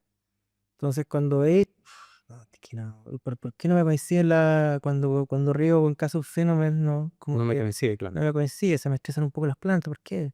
Bueno, ahora nos dimos cuenta. Ahora lo medimos de verdad y nos dimos cuenta que los sistemas productivos de hoy en día, por ejemplo, tienen casos C bastante más altos de lo que nosotros pensábamos. O sea, ahí hay mucha explicación. Oye, porque yo creo que me gustaría, yo creo que vamos a tener que hacer un capítulo de todo lo que hay trabajado y está alguna presentación tuya que habla un poco de esto, cómo lo formaron y cómo van llegando estos cassettes y el impacto que puede tener, ya sea en ahorro, en calidad de lo mismo. Pero Conchitor hoy día está en lo que es investigación. Me comentabas y tú lo hablabas un poquito antes. Está más o menos estos tres pilares, muy parecidos a los que es la agricultura, analogía y consumidor, ¿no es cierto? Hoy en día, para entender, tú tienes una parte que es privada, que nace de necesidades de ustedes, desde el consumidor, me imagino, algunas Claro. cosas, y algunas cosas que participan con fondos públicos, que me imagino que son licitaciones, que hay proyectos que deberían ser. Que lo hacemos en conjunto con las universidades, que son absolutamente públicos y que son de beneficio nacional. Y, Y digo, y hoy en día, ¿cuáles son? Y estas tres áreas están bajo una jefatura, estás tú en la parte de viticultura, ¿cómo se conforman ustedes? Básicamente tenemos una estructura que es bien particular porque nosotros, bueno, tenemos un director y debajo del director son 5 diferentes investigadores, somos 3 más antiguos que somos líderes de investigación y otros 2 investigadores un poco más nuevos, pero que por supuesto van a seguir estudiando, por supuesto. em, Atacamos grandes áreas. Yo veo una área que se llama cambio climático y calidad del vino, por mi background y por las áreas de trabajo que tengo, que es principalmente viticultura y enología. Ya, están los dos en una ahí. Claro. Pero es que es un poco, porque también, por ejemplo, Felipe, que trabaja en el área de biología molecular, también ve 100% viticultura, pero desde un approach que es de biología molecular. Él trabaja en vinas, en enfermedades de la madera. Trabaja en nuevas variedades también, que híbridos que estamos probando, que se están importando en el país. Ahí hay una discusión que hay que armar pronto también con a nivel legislativo. El tema lo híbrido. ¿Cuándo vamos? O sea, todo el mundo está avanzando. Tú vas a Europa hoy día y los híbridos son legales en todas partes. En el fondo. Vengo de Alemania y la presión que hay por evitar el uso de pesticidas, fungicidas en este caso, es tan alta. Imagínate que 50% de los pesticidas utilizados en Europa son utilizados para la agricultura, cuando la superficie de la agricultura en Europa creo que es 5%. O sea, no, cero proporcional, pues. O Claro. sea, Entonces, la presión que hay es altísima por reducir esto y los híbridos han sido Estoy hablando de híbridos de nueva generación, o sea, son híbridos que son 99.9999% vitiviníferas. O sea, ya no está el antranilato, o sea, el metilantanilato, pues no tenía el Foxy, no tenía esas características. Es una nueva generación de híbridos, pero que tiene la resistencia a vidrio y a mildiu. bien, voy a conectar con algo, mejor no tiene nada que ver, pero me acabo de acordar, hace unos 3 años atrás me tocó ir con tu amigo Roberto Enrique, fuimos a hacer una gira, hicimos Yurá y Boyolé. Y no estábamos obviamente pensando en eso en ese minuto, pero fuimos a una feria de vinos naturales en Boyolé. Y de hecho muchos de los productores, no sé, 20, por lo menos 3 o 4 estaban trabajando con híbrido. Yo le dije, como que no me calzaba en ese minuto, como todo el concepto de poca intervención o de alguna forma no tecnología, por decirlo. Y me decían, "Pero vos, si lo que yo quiero es no aplicar, ojalá no aplicar químicos en la viña. Y de repente con alguna variedad es muy difícil. Pucha, aparte de la condición que es Europa versus Chile, mucha lluvia en verano, mucha en vendimia, entonces en el fondo si yo tenía que aplicarme 7 pasadas de azufre, con esto aplico una, o no aplico. Claro. Y había un par de vinos interesantes, el resto yo creo que todavía, esto fue hace unos 3 4 años atrás, Yo creo que por ahí va desde el punto de vista, por ahí llamarlo más industrial de alguna forma, que tiene que ver con los costos y también con lo que dices tú, y también del punto de vista, si lo queremos ver a esta discusión, que me acuerdo los primeros capítulos que hice la vida naturales, tiene que ver con eso también, es una solución. Sí, sí. Y estamos hablando de que son, a ver, estos programas llevan mucho tiempo. O sea, el programa de Freiburgo, esos híbridos que eran un poquito más híbridos, Claro. ya llevan harto tiempo, pero tenéis programas más, el Carl June Institute, que el KJU, se está liberando híbridos nuevos que son, o sea, son viníferas. Tú lo sientes y no ves el problema que tenía en los híbridos antiguos que son de dos, tres cruzas. Em, y ves señales del mercado como Champaña está permitiendo el uso de estos híbridos también, en un porcentaje pequeño, creo que es como un 5 o 10% de la superficie lo pueden plantar con híbridos, Manteniendo la de hoy. claro, claro, manteniendo la de O. Las señales son claras, en el fondo, y es con cruzamiento normal, no, polen, cruzamos, es lento. Hoy día ya hay un poco más de apoyo desde el lado de la biología molecular, por eso que Felipe trabaja en esta área que permite hacer mejoramiento asistido en el fondo. Pues puedes saber, puedes eliminar líneas, me refiero a plantas, ¿cachai? Antes de que tengan frutas, sabes si no tienen el gen, entonces eso acelera un poco el proceso. Va a ser un viaje en el tiempo. Claro, en el fondo aceleráis en vez de demorarte 20 años como demoráis antes en tener una nueva variedad te demore mucho menos con la herramienta de biología molecular porque pues antes de tener fruta puedes detectar si es que efectivamente las líneas, los cruces llevan o no llevan el gen de interés. En este caso son los genes, los RUN, los REN, no sé si has escuchado de ellos, que son los genes de resistencia para oído y mildiou. Que son características, son concentración de taninos que es la paya, grosor de las películas, son características físicas. Oye, para terminar de entender la película, oye, creo que es interesante cómo está conformado. Entonces, no hay como, no están encasillados de estos 5 investigadores, los 3 que son más senior, por decirlo. Tenéis distintos backgrounds, de alguna Sí, forma. tenemos ingenieros, biólogos moleculares, agrónomos somos pocos. eh, mm, Tenemos psicólogos también, los que trabajan Gerard, que es el líder de investigación. Gerard dejó la dirección y tomó un rol de investigador hace un tiempo y ahí Álvaro tomó la dirección. Gerard trabaja en desarrollo de nuevos productos y él tiene en su grupo antropólogos, tiene psicólogos que van, cada vez que se hacen nuevos proyectos, nuevos vinos, ellos van a las casas, ven la interacción, trabajan con mm, encuestas gigantes o trabajan con, no sé, cuando willingness to pay, por ejemplo, test que te permiten saber, oye, más o menos ¿Cuánto pagaré por este vino? cuánto podría cobrar por un vino. eh, las cosas muy choras, por ejemplo, etiquetas que mandáis estas encuestas a 4.000 personas en el mercado de UK y podéis definir cuál es la etiqueta que más gusta, por ejemplo.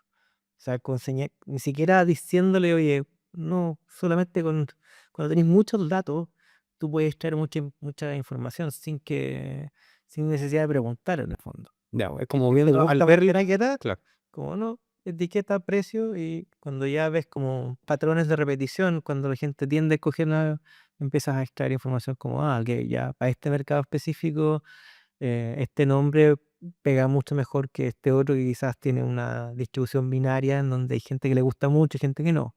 Ok, vamos a este mercado con un producto que tiene una distribución más normal, donde la mayor parte de la gente le gusta y muy poca gente no le gusta nada y muy poca gente le gusta mucho. Claro. Son decisiones, pero trabajan en esa área. Entonces, desde consumidores, después ingeniería que trabaja fuerte con el área de enología, en automatización, en sensores, etcétera. Ellos son muy fuertes en eso, en capturadores de aromas, por ejemplo.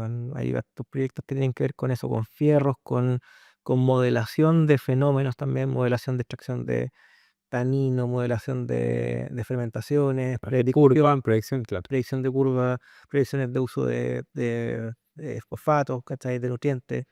Esa es como el área de trabajo fuerte de ingeniería. También trabajan un poco en viticultura, en todo lo que es índices espectrales, NDVI, etcétera. Ahí cooperamos mucho conmigo, por ejemplo. Felipe trabaja full en sanidad, que él es el biólogo molecular, y su equipo, porque tiene un equipo bien grande, trabajan en temas de sanidad, hongos de la madera fuerte, micorrizas también, virus. Y hemos hecho una de las prospecciones más grandes de Chile.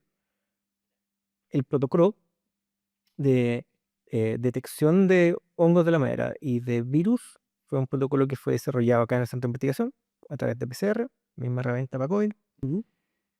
y que se traspasó de manera gratuita al SAC.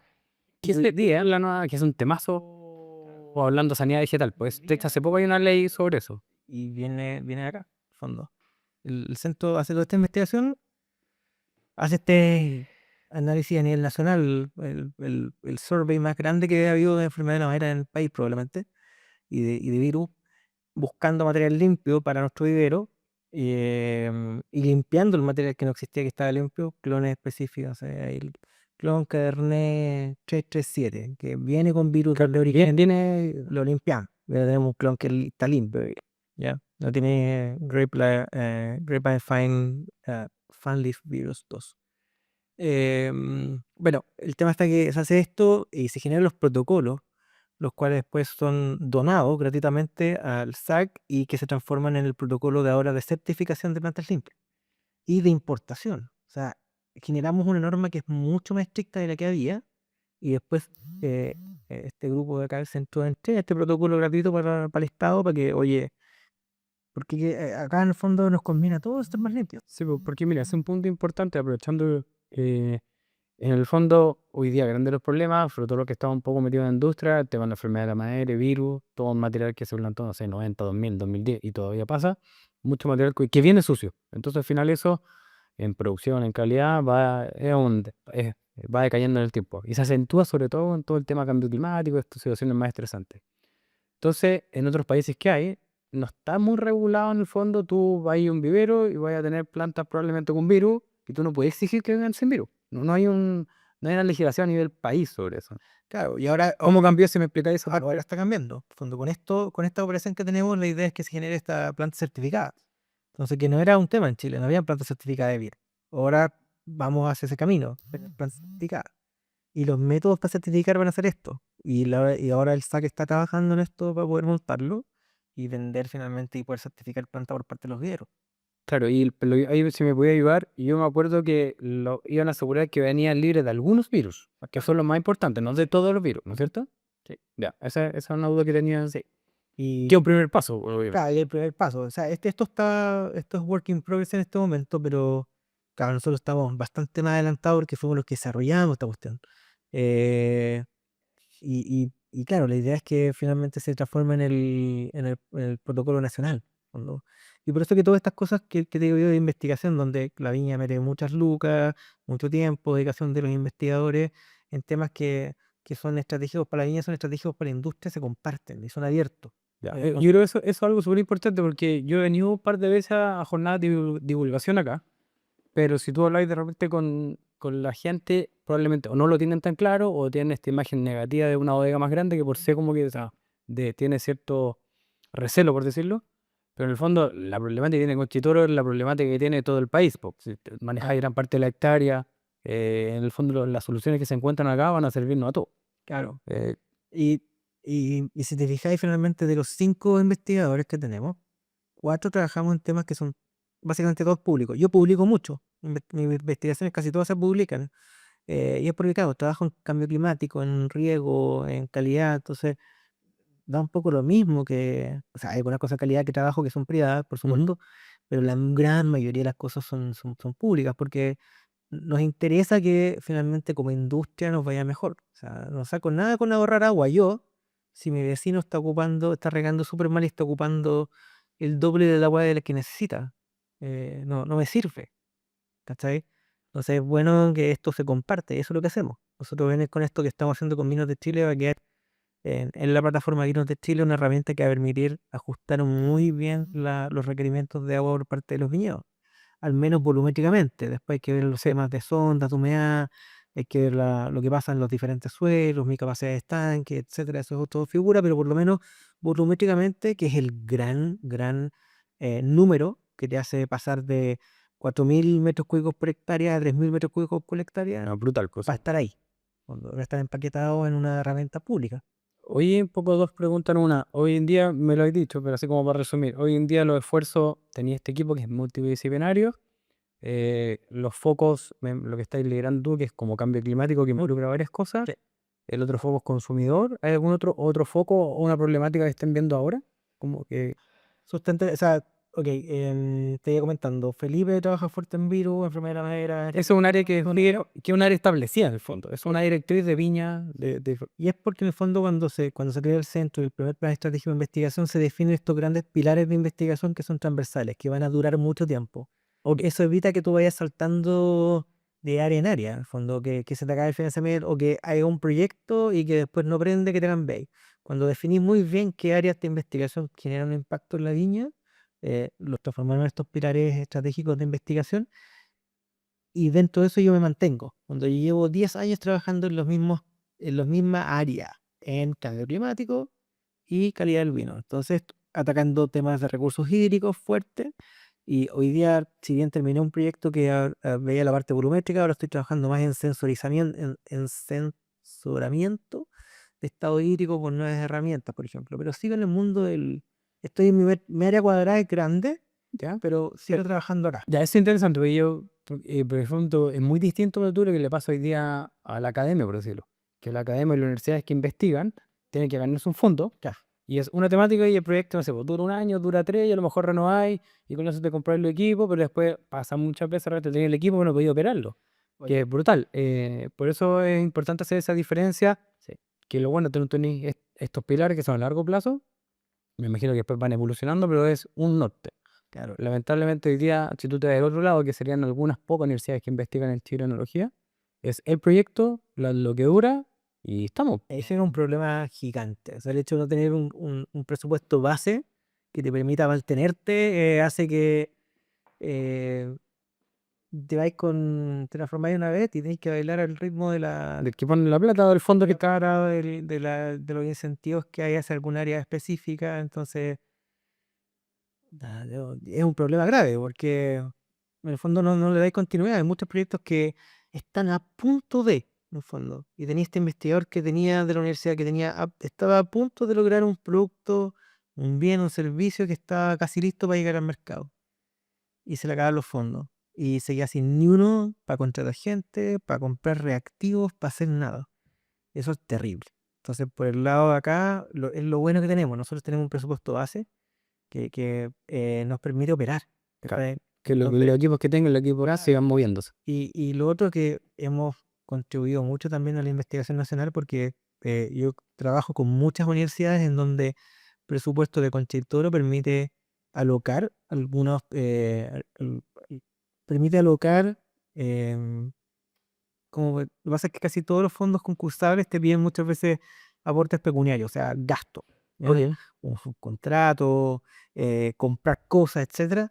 Y nosotros tenemos un presupuesto base que nos permite hacer eso a un proyecto. Entonces, por ejemplo, postulamos a un Corfo en donde todo el subsidio, todo lo que ganamos, digamos, con subsidio, se va para la universidad. Y nosotros apalancamos a través de nuestros aportes.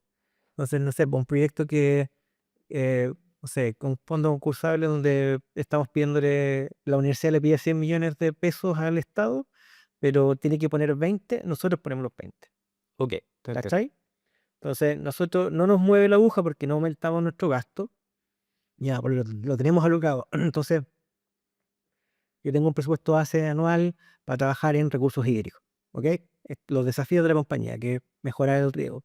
Perfecto, y tengo un investigador que trabaja en esa área, en un problema que puedo resolver, y necesita levantar un fondo, y yo le digo, ok, ya, cooperemos. Colocáis tu fondo. Claro, entonces, el fondo es como, ok, ¿cómo hacemos para ganar este concurso?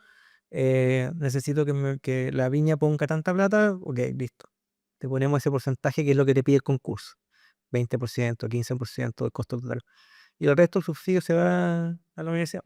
No, es bueno porque vaya apalancando de alguna forma. Claro, ese es mi caso hoy día con la Universidad de Talca. Todo el subsidio se ocupa para contratar un recurso humano que venía de la universidad y y para subcontratar estas capacidades de torres de Ecovyens que están instaladas en uno de nuestros campos. Pero la plata se va para la universidad. Mira, ese detalle no tenía idea. Yo creo que es súper interesante también entender cómo funciona. Oye, un poco aprovechando tu. Ya estar todo el rato trabajando en esto, lo has visto en otros lados. Ya más filosóficas las preguntas que vamos llegando al final, pero. Y la pregunta que me hago es: ¿cómo debiéramos nosotros seguir a nivel de país? Porque en el fondo, si tú, así como te decía, Galo era el más grande y el que viene atrás viene por mucho más atrás, con Chitoro a nivel de investigación, no hay segundo lugar en Chile.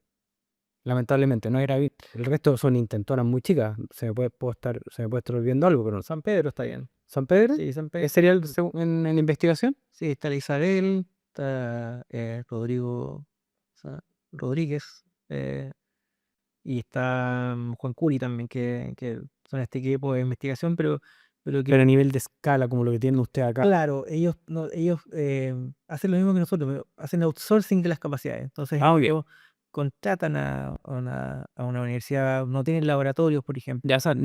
Tienen laboratorios, pero por lo que entiendo, Ya. no le hemos hablado tanto de esto, pero entiendo que es así la figura de ellos en el fondo, donde hacen mucho más sus contratos. Montes tenía un equipo, un Sí, grupo donde estaba la Betsabe. da la vista se me acuerdo. Sí, y Betsabe tenía tenía Un su cromatógrafo, ¿no? espectrofotómetro y hacía sus cosas. Entonces, pero sí, es un poquito más chico, equipos más menores. No, esto es algo muy curioso. Como te dije, probablemente es el segundo departamento de investigación privado en vino más grande del mundo. Está Galo, estamos nosotros, y hoy día está Moet Genesis con un departamento de investigación que se lanzó hace 3 años. No hay más. Y está Torres también, que tiene un departamento de investigación, pero que presta muchos servicios. O sea, el gasto que tenemos acá es 100% de investigación. Nosotros no hacemos servicios para la viña. Para tener otros ingresos. Ya. Nosotros no le vendemos servicios. No es como que, ¿sabes? Que hay un lote que tiene un problema, analízamelo por favor. Eso no pasa acá. Son todos proyectos de investigación.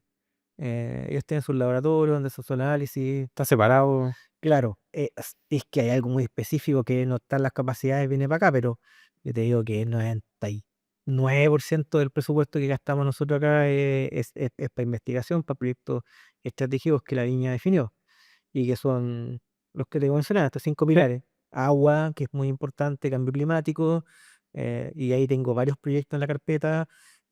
Calidad, en el fondo entender cómo cambia la calidad en función de diferentes prácticas culturales, etcétera. Ahí trabajo mucho con Melchor también. Tengo varios proyectos de investigación con ellos en terroir, por ejemplo. Hay un proyecto súper choro ahí. Estamos trabajando con un viñedo, con el viñedo solar, donde estamos investigando, por ejemplo, cómo las diferentes orientaciones ocupan más o menos agua. Obvio. Mm. Tengo más radiación, eso significa que va a tener mucho más gasto de agua. Es como lógico, pero nadie se ha hecho esa pregunta. En el fondo es como, sí se han hecho, pero nadie ha podido responderla bien. Estamos tratando de responder eso, cómo podemos ajustar nuestras recomendaciones de riego en función de las diferentes orientaciones. Porque para modificar es como cuántas horas de luz impactan Un la lado, novia. tú ves sol de la mañana, sol de la tarde y la misma se ve, poco. Exacto.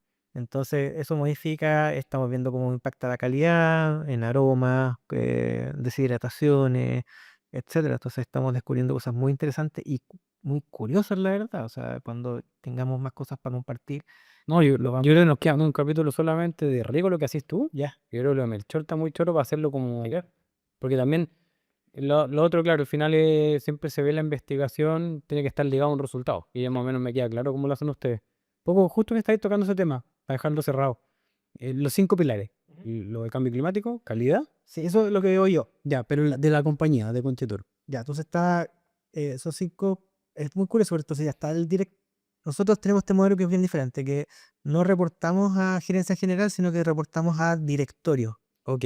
Estamos separados, somos una unidad independiente. Entonces, eso es bueno porque finalmente no tienes la presión de la operatividad, de qué pasa un año con otro a nivel de ventas, etcétera, y ajustes presupuestarios. Esto es más a largo plazo. Entonces, eso es lo bueno, es de ir a Te directorio. resguardáis un poco. Claro, que es estratégico, ¿ya? Entonces reportamos directamente a directorio, está nuestro director que es el Álvaro, y después tenemos estos 5 áreas de investigación donde estamos los líderes de investigación. Uno que es sustentabilidad, que Rosa Roa lidera eso y está trabajando en prácticas de compostaje, cultivos de enchilera, microbioma, etcétera. Felipe que trabaja en virus, enfermedades de la madera, etcétera, nuevas plantas, plantas 3.0, plantas reforzadas con microorganismos para poder mantenerse limpias en el tiempo también, que es importante no solo tener material limpio al inicio, y es mantenerlo limpio, porque estos hongos que están en la madera son los mismos que están degradando madera lignina en cualquier otro árbol, están en la naturaleza, se te van a contagiar. Ingeniería que está trabajando fuerte, eso se llama industria vitivinícola inteligente, fuerte en las bodegas, como te dije, en automatizaciones, etcétera. Después viene Gerard con desarrollo de nuevos productos, y después yo que trabajo en cambio climático y calidad del vino. Y dentro de mi área, fuerte en terroir vitivinícola. Ahí trabajamos con la Escuela de Geología de la Universidad de Chile, con Brian, que él fue de los pilares que armó Vitigeoclima en conjunto con el Consorcio de Vinos de Chile. Ahí estamos haciendo cosas muy entretenidas en Merchol y estamos encontrando cosas que no había visto nunca, relaciones específicas que hay entre flavonoles y algunos minerales, ¿cachai? Entonces, la mineralogía de un suelo determina mucha de la estructura física del mismo, ¿ya? Súper interesante, yo no lo entendí, ahora estoy entendiendo más. En el fondo, cuando hay ciertos minerales que son más propensos a fragmentarse, a degradarse, ¿ya? Y a generar estructuras con material más fino, con más arcillas, por ejemplo. La misma mineralogía determina concentraciones de elementos que son diferentes y cambia los pH, por ejemplo, la capacidad de tampón de un suelo. Es determinada por el material original. Entonces, estamos tratando de hacer este enlace entre el terroir desde el lado de la mineralogía, desde la geología específica, y ahí hemos tenido 2 tesis de grado. De hecho, el próximo jueves voy a la defensa de una de estas tesis que está no en Merchol, sino que en Pirque. Estamos caracterizando las diferentes terrazas del Maipo. Em, y esa relación de geología específica con el impacto en la calidad del agua del vino. Entonces, hoy día la idea es un poco entender de todos estos lotes cómo podemos separar a nivel de calidad. Ahí lo que estamos trabajando con Melchor es entender, ok, desde la mineralogía, cuáles los lotes siempre terminan en Melchor y cuáles nunca terminan en Melchor. Ya, y ahí un poco establecer el por qué. Y con el Oscar Seidel tenemos un alumno de edafología de la Escuela de Agronomía que está haciendo su magíster con nosotros, y él está viendo la parte física del suelo. Entonces hicimos un montón de calicatas, caracterizamos, son calicatas de como 2 metros, sacamos diferentes perfiles y caracterizamos esto, y ahí también increíble la relación entre características físicas y calidad. O sea, hemos llegado a tener PCAs en donde te puedo mostrar eh, la concentración de molibdeno y flavonoles, la concentración o características físicas como, no sé, cantidad de arcillas, pH, materia orgánica y concentración de flavantresol, glicósidos de quercetina, y muy marcado. Y esto es un campo hoy día G, como lo hemos podido mapear. O sea, esto no, lamentablemente esto es lo que no se puede contar, digamos. Sí, pero entiendo, Puedo contarte, pero estas relaciones directas, claro, uno siempre hay niveles mamario, que tal tipo de suelo, mar 7, a tales tipos de vino, pero nunca uno habla de moléculas ni de tipo. claro.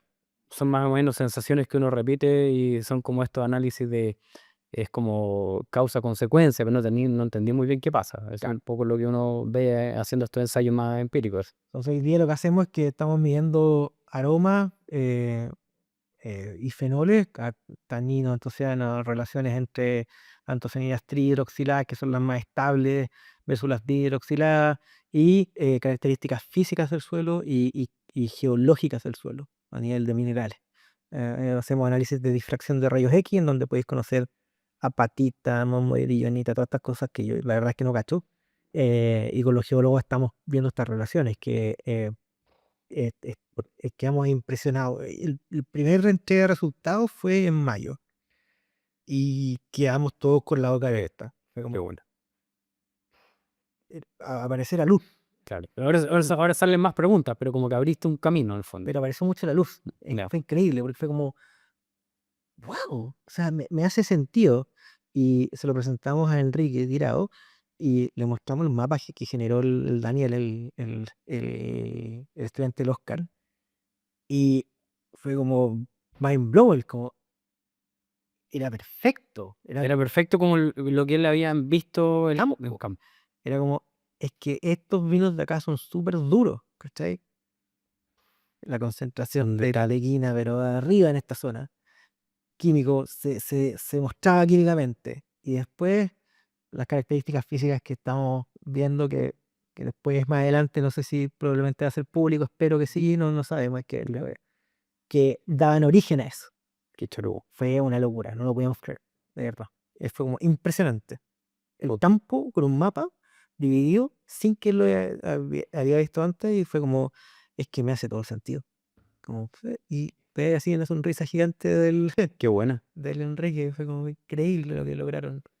Oye, para ir cerrando, pero antes de cerrar, tú justo tenías unos juguetitos por ahí, Sí, ¿sí? sí. Para que para los que lo que escuchan, están cagados, pero para los que lo ven en YouTube o en Spotify, ¿qué es esa maravilla que parece como Ajá. de un lavaplato, weón? Pero Mira, este es el último sensor que lanzó Lycor. Lycor es una empresa que ha desarrollado los medidores de fotosíntesis que ocupamos en la universidad, por ejemplo.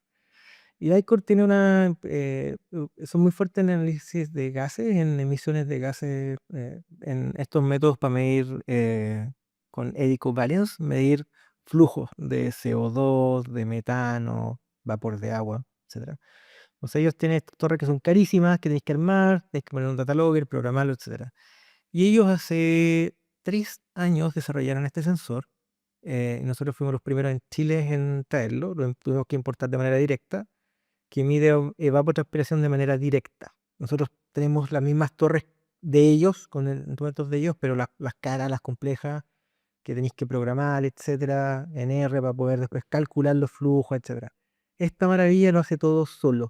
Es un instrumento que tú conectas a un data logger y te entrega evapotranspiración de así calculada ya, corregida y calculada, ¿ya? Entonces, esto está pensado para producción, ¿ya? Y lo estamos validando en contra de torres que miden todo, digamos, completa la torre full, que una torre full te puede salir $100.000. Nosotros tenemos una versión un poco más económica, pero sí, siguen siendo como $25.000. $20.000 es las más caras y tenemos otras más baratas que son como $14.000. Pero bueno, esta maravilla sale $6.000 nomás, ¿ya? Entonces es una solución que efectivamente tú puedes pensar, voy a poner en terrenos. voy a poner en el terreno. Si al final te voy a comprar, o al final, con nada te entrega Conmigo con una estación meteorológica y te entrega muchas más cosas. claro, y al final sabéis perfectamente cuánto estáis transpirando. Claro. Entonces lo que hace esta cuestión es que con Edico Variance lo que hace es en 3 dimensiones, tiene esto es un anemómetro sónico que está midiendo la velocidad del viento en este eje, ¿vale? ¿Ok? Con un tridimensional tienes 3 de estos y te mide los flujos turbulentos que pasan en el ambiente. Si tú puedes ver el ambiente en esta zona, digamos, donde estamos nosotros, el flujo de los gases es turbulento, hace eddies. Eddy significan estos torbellinos, ¿Ok? ¿ya? Y es porque, por supuesto, el aire se va desplazando, ¿ya? Y encuentra rugosidades, encuentra plantas, encuentra cerros, entonces hay fricción y esto genera que se generen estos torbellinos. Torbellino.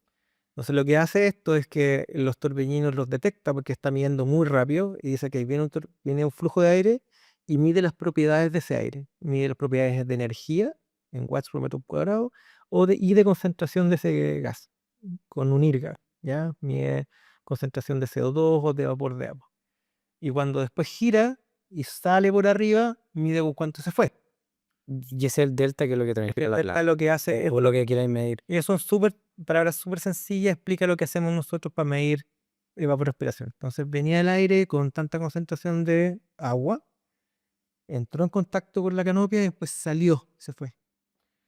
Entonces eso lo haces con un tridimensional. Esta versión que tiene solamente el vertical simplifica mucho más. ¿Qué dijeron nuestros gallos? En realidad, el origen de si viene para acá el gas, y lo viene por acá, desde acá, da un poco lo mismo. Lo que importa es cómo viene, cómo entra y cómo sale. Entonces solo hay uno, lo que baja el costo, solo el vertical, entonces ve las propiedades del gas cuando viene entrando y propiedades del gas cuando va saliendo, ¿vale? Hace eso mucho más sencillo. Y acá, estos son los transductores que miden básicamente tiran una onda de sónica, ¿Ok? ¿ya? Y miden la velocidad del viento en alta frecuencia, porque esto se tiene que medir en alta frecuencia, siempre, en 10 Hz para arriba.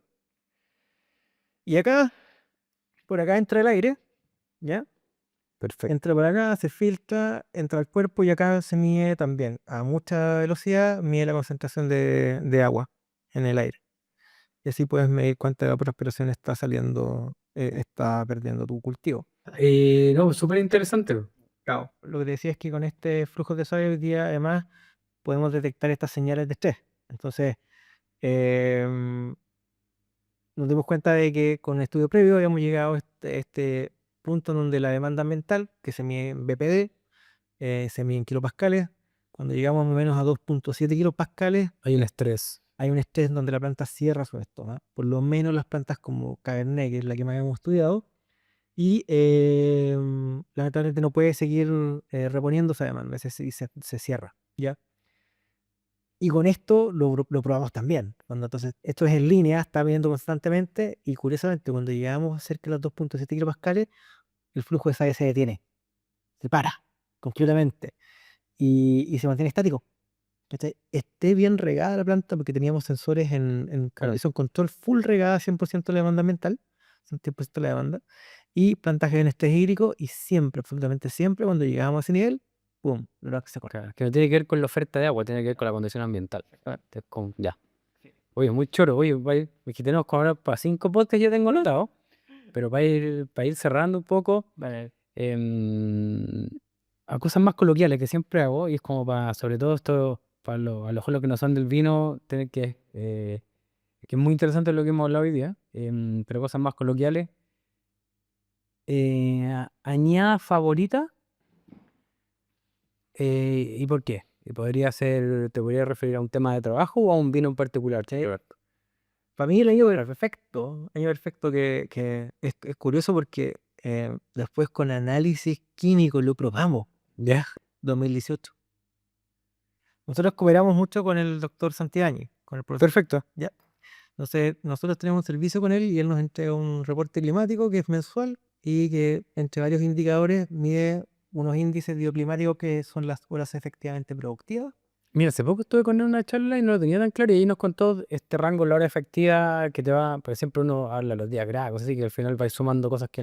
que no. Y está súper chulo esa correlación. Sí, nosotros tenemos ese servicio con él y son las horas entre 10 y 30 grados, que son las efectivamente productivas, es la donde la planta durante el día está funcionando ok. La hora de estrés de calor y las horas de estrés de frío. De los 10 años que llevamos trabajando con el doctor Santibáñez, en donde hemos monitoreado esto, el año que tiene más horas efectivamente productivas en este rango perfecto es el 2018. Entonces, el 2018 tú pudiste madurar súper paulatinamente, súper lentamente, pudiste cosechar cuando tú querías. Y, la gente que quiso esperar la uva, pudo esperar la uva. Y fue un año pero perfecto. Y el 2018, Melchor gana los 100 puntos. No he hecho la relación, tenéis toda la razón. Y hicimos los análisis químicos de Melchor, de las diferentes añadas. Hemos medido desde el 2017, no, 2016 en adelante. 6, 17, 18, 19, 20, 21, 22, ¿ya? Vemos el perfil químico y realmente años fríos, 2017, 2019 también, 2017 creo que el más frío. No, 2017 es Carioca. Calio, calio. 2019 frío, ¡pum! Cineol. ¿Cachai? Este aroma a eucalipto, marcadísimo, en un PCA, lo puedo mostrar. No te lo puedo mostrar. Oiga, confidencial. Pero después me borra la hora. Pero básicamente se marca. ¿Ya? Y el 2018, beta-damascenona, que son estos aromas a fruta, ¿cachai? Cambia. Pero sí, pero el PCA te lo mostraba inmediatamente. 2018, todos estos indicadores climáticos se correlacionan con puras cosas positivas, concentraciones de aromas a fruta, más concentraciones de flavonoides, ¿cachai? Más concentración de antocianinas también. La suerte de que es como una madurez más terminada, por decirlo de alguna forma. Exactamente. ¿Cachai? Y pasa lo mismo en el 21. 21. 2 años hoy también. Exactamente lo mismo. Tú los ponías y están juntos, es loco. Y tenéis los otros que son todos excelentes, digamos, son todos muy buenos años, o sea, estamos hablando de un viñedo muy bueno. Pero incluso en ese mismo viñedo tú veis las diferencias en composición. Entonces, también depende de lo que queréis. Si queréis un vino más fresco y ese es tu estilo, ándate por este otro. Obvio. Pero eso está muy choro porque al final cuando tú lleváis, no sé, por la parte como más científica, teórica, le veis el fondo. Todo lo que estamos hablando, lo que hemos hablado de I+D, van a un producto final, que es el vino. Ya. Cuando lo veo reflejado ahí, me imagino que para ti es brutal y para uno que está más de lejos del I+D, pero igual le gusta ver algunas cosas de investigación y probar los vinos y notarlo, es increíble. Sí, pues. No, sí, lo increíble es que es heavy, porque hicimos también un word cloud. Entonces, agarramos todas las revistas con todas las reviews que habían de esos años. ¿Ya? Tengo un archivo gigante. Y lo que hacemos con este análisis es ver las palabras.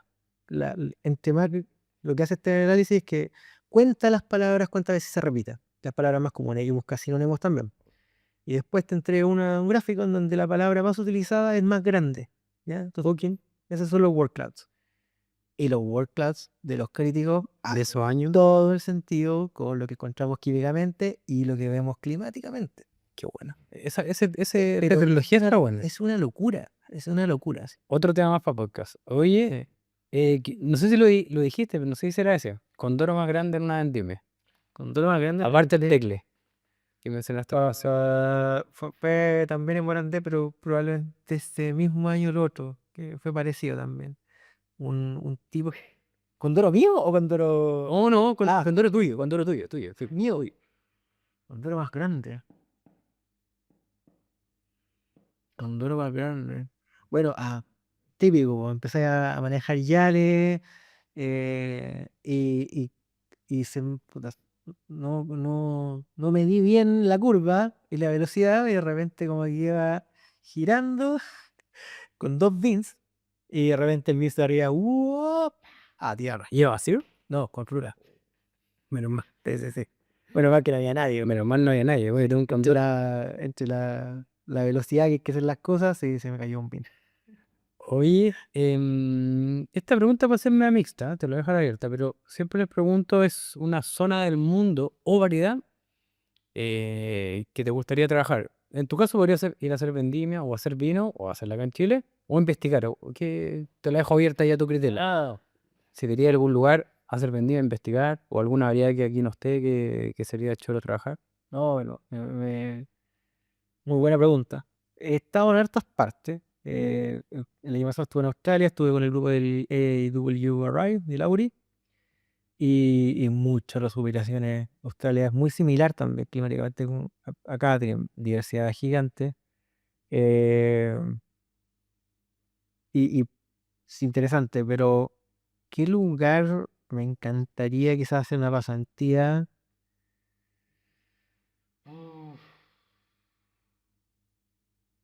Washington State University.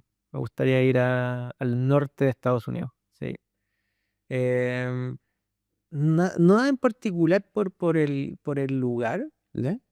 sino y es que yo creo que son los grupos en el mundo de investigación, son las personas, ¿cachai? Ya, y ahí hay gente... Para mí, el último de los grandes que quedan en el mundo de la viticultura, por supuesto, es Claudio Martínez. Además de Claudio Pastel. Además de Claudio Martínez, es Marcus Keller.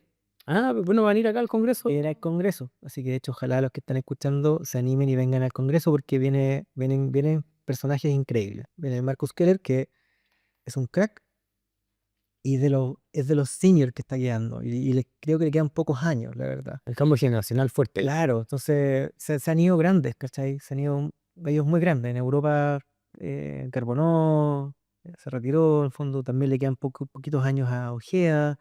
Entonces hay un recambio, donde creo que todavía puedes aprender mucho, porque todavía los últimos años de esta generación dorada de la investigación de Estados Unidos es en Washington State, ahí con Marcus Keller. Qué bueno. Quincy Davis hoy día está completamente nuevo. El staff se fue Mark Matthews, Ken Tucker se fue también, se retiró. Andy Waterhouse se retiró. Ah, no sé. Ya. ¿Cachai? Entonces, no, Waterhouse no, sorry. Andy Walker. Ah, perfecto. Andy Walker, del mundo de la viticultura. Eh, Bolton también se retiró hace poquito. Entonces, eh, chuta, llegué un poco tarde para hacer el intercambio para allá, pero Pero ese es bueno, ese es un muy buen lo lugar. poco que sé de fisiología, hay un libro que es como una Biblia, que yo creo que también me lo termino de leer, que son densos esos libros. Sí. Y aprovechando que justo tocaste, si tú tuvieras que recomendar, esto más que nada enfocado a gente de la industria, obviamente que hay muchos que les gusta el vino y estudian más que los que trabajamos en esto, eh, O ya sea, no sé, por algún portal, pero Heart Journal o algún libro de que este un must de la fisiología. ¿Será el de Marcus Keller? El de Marcus Keller es un librazo. O sea, mira, a ver, dos libros de viticultura notables. The Grapevine, que es de Ilan, que es un australiano, ¿ya? Ese es muy bueno. Son tres autores, Ilan, no me acuerdo bien más, pero Patrick Ilan es el más conocido. The Grapevine, muy, muy bueno. Y el otro que es buenísimo es el The Science of Grapevines, de Marcus Keller, que es muy, muy bueno. El libro de viticultura de Filipo de la Católica, el apellido que cuesta mucho decir. Digo, Ok. Forlowski, no sé si lo dijimos bien, pero bueno. bueno, fue escogido como uno de los mejores libros por la OIV, en el fondo. Es muy buen libro. Y por el lado de enología, ay, ¿cómo se llama? Me lo compré hace poco, lo estaba viendo, de Wine Chemistry, que es de Gavin Sachs y a ver, ¿qué está? Sí, Gavin Sachs y, ¿qué más está? Pero son tres grandes, Pero mira, después lo voy a buscar y os voy a dejar la descripción del programa para que quede linkeado, para el que quiera leerlo, estudiarlo. como de Wine Chemistry, muy bueno, muy, muy bueno. También me lo compré, los pueden comprar por Amazon, no son tan caros, Sí. Yo el de Kiel me lo compré por Amazon, no era barato, no era tan caro. no es tan caro. Oye, de ahí lo voy a dejar en la nota del Ya, programa. te lo mando. ¿Y cómo te ves en 10 años más? Te pregunto. Filosófica, pero me refiero un poco pensando en el tema laboral. Dale. Eh, mm, la verdad es que me siento muy bien acogido acá en el centro de investigación. Es un lugar, como dije, que yo soy muy, muy de los temas humanos, y la verdad trabajar con Gerard, con Álvaro ha sido increíble. eh, Felipe, etcétera, y todos los otros, gente que estamos, tenemos un equipo increíble y eso el Francisco que trabaja conmigo, eh, tenemos un equipo sólido, muy bueno, me encanta. Eh, tenemos este presupuesto base que te permite por lo menos descansar, dormir tranquilo, no es como en la academia que estáis constantemente presionado porque se te acaba el financiamiento y eso es increíble. Eh, mm, Me veo con proyectos personales. No sé si, a ver, necesito para lo que hago hoy en día, necesito un lugar donde tenga laboratorio, tenga cosas de investigación, y eso como privado es prácticamente imposible. Entonces, seguir en el mundo de la investigación privada, acá o en otro lado, puede ser. eh, o en la academia, pero no me veo 100% en la academia. Me estresaría, la verdad, por el tema de presupuestario. Lo que estamos hablando, que está como carrera constante que nunca acaba, ¿viste? Hago clases, hago Para clases. Facebook, de hecho, se me olvidó comentarte, lo vi. A ver, pero es que es heavy, porque uno parece que es verdad eso que uno es, nadie es, ¿cómo eso en su propia tierra? Nadie es profeta. Nadie es profeta en su propia tierra. Hago más clases para afuera que para Chile. Y ahora estoy haciendo clases en el diplomado de la Universidad de O'Higgins, del diplomado del vino que tienen ellos. Soy uno de los profesores. Hay varios profesores notables, un programa muy bueno porque hay mucho profesional de la industria que está haciendo clases. Eso es un diferencial Bueno, muy bueno. Hago clases ahí, también hago clases en la Universidad Andrés Bello. Soy invitado, digamos, hago una o dos clases al año. Pero hago muchas más clases fuera, en el diplomado, en el magíster de la Universidad de Cuyo, tanto de riego como de enologías. Todos los años me invitan a dar una clase. Para el programa de enología de Brasil también todos los años doy clases creo que son como cuatro universidades. Yo me conecto nomás. pero son bueno. Claro, me toca hacerle clases a los alumnos de enología de Brasil todos los años, Qué bueno. en temas de riego, de química, de composición química de uva y vino mediado por viticultura. No soy del lado tan enológico. Y este año me tocó dar una charla para la Asociación de Enólogos de Canarias también. Em, ¿Qué más me ha tocado? Pero te veis con esta mezcla, a lo mejor como la parte de investigación privada, probablemente es lo que hablamos, dar clase Ujú. Y proyectos personales, proyectos distintos. claro, proyectos personales. Me compré una viña chiquitita. Súper, si me hablamos. Sí. Tengo ahí 1,5 hectáreas de país. Vamos a ver qué hacemos con eso. Em, Proyectos que tienen que ver con otras cosas también. En el fondo, siempre me ha gustado la agricultura, entonces más adelante no descarto entrar en otros negocios dentro de la agricultura. También siempre he pensado quizás trabajar por el mundo de la tecnología también, quizás más adelante importar tecnología, ¿cachai? Para el agro en general.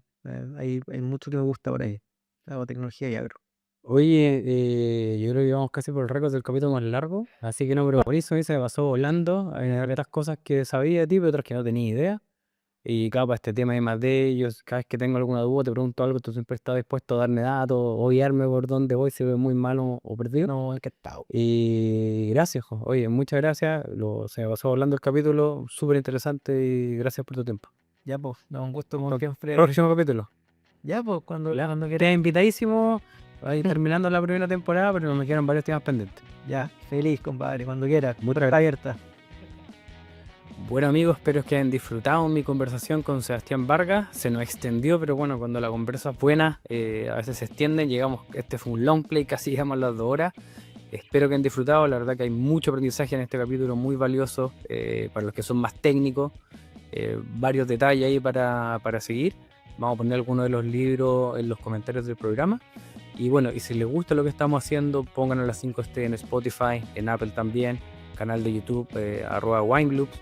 Como les he comentado antes, cualquier duda, capítulo, alguna idea que tengan también a mi correo cristianconch@winegroups.com y nos vemos en un próximo capítulo. Hasta luego.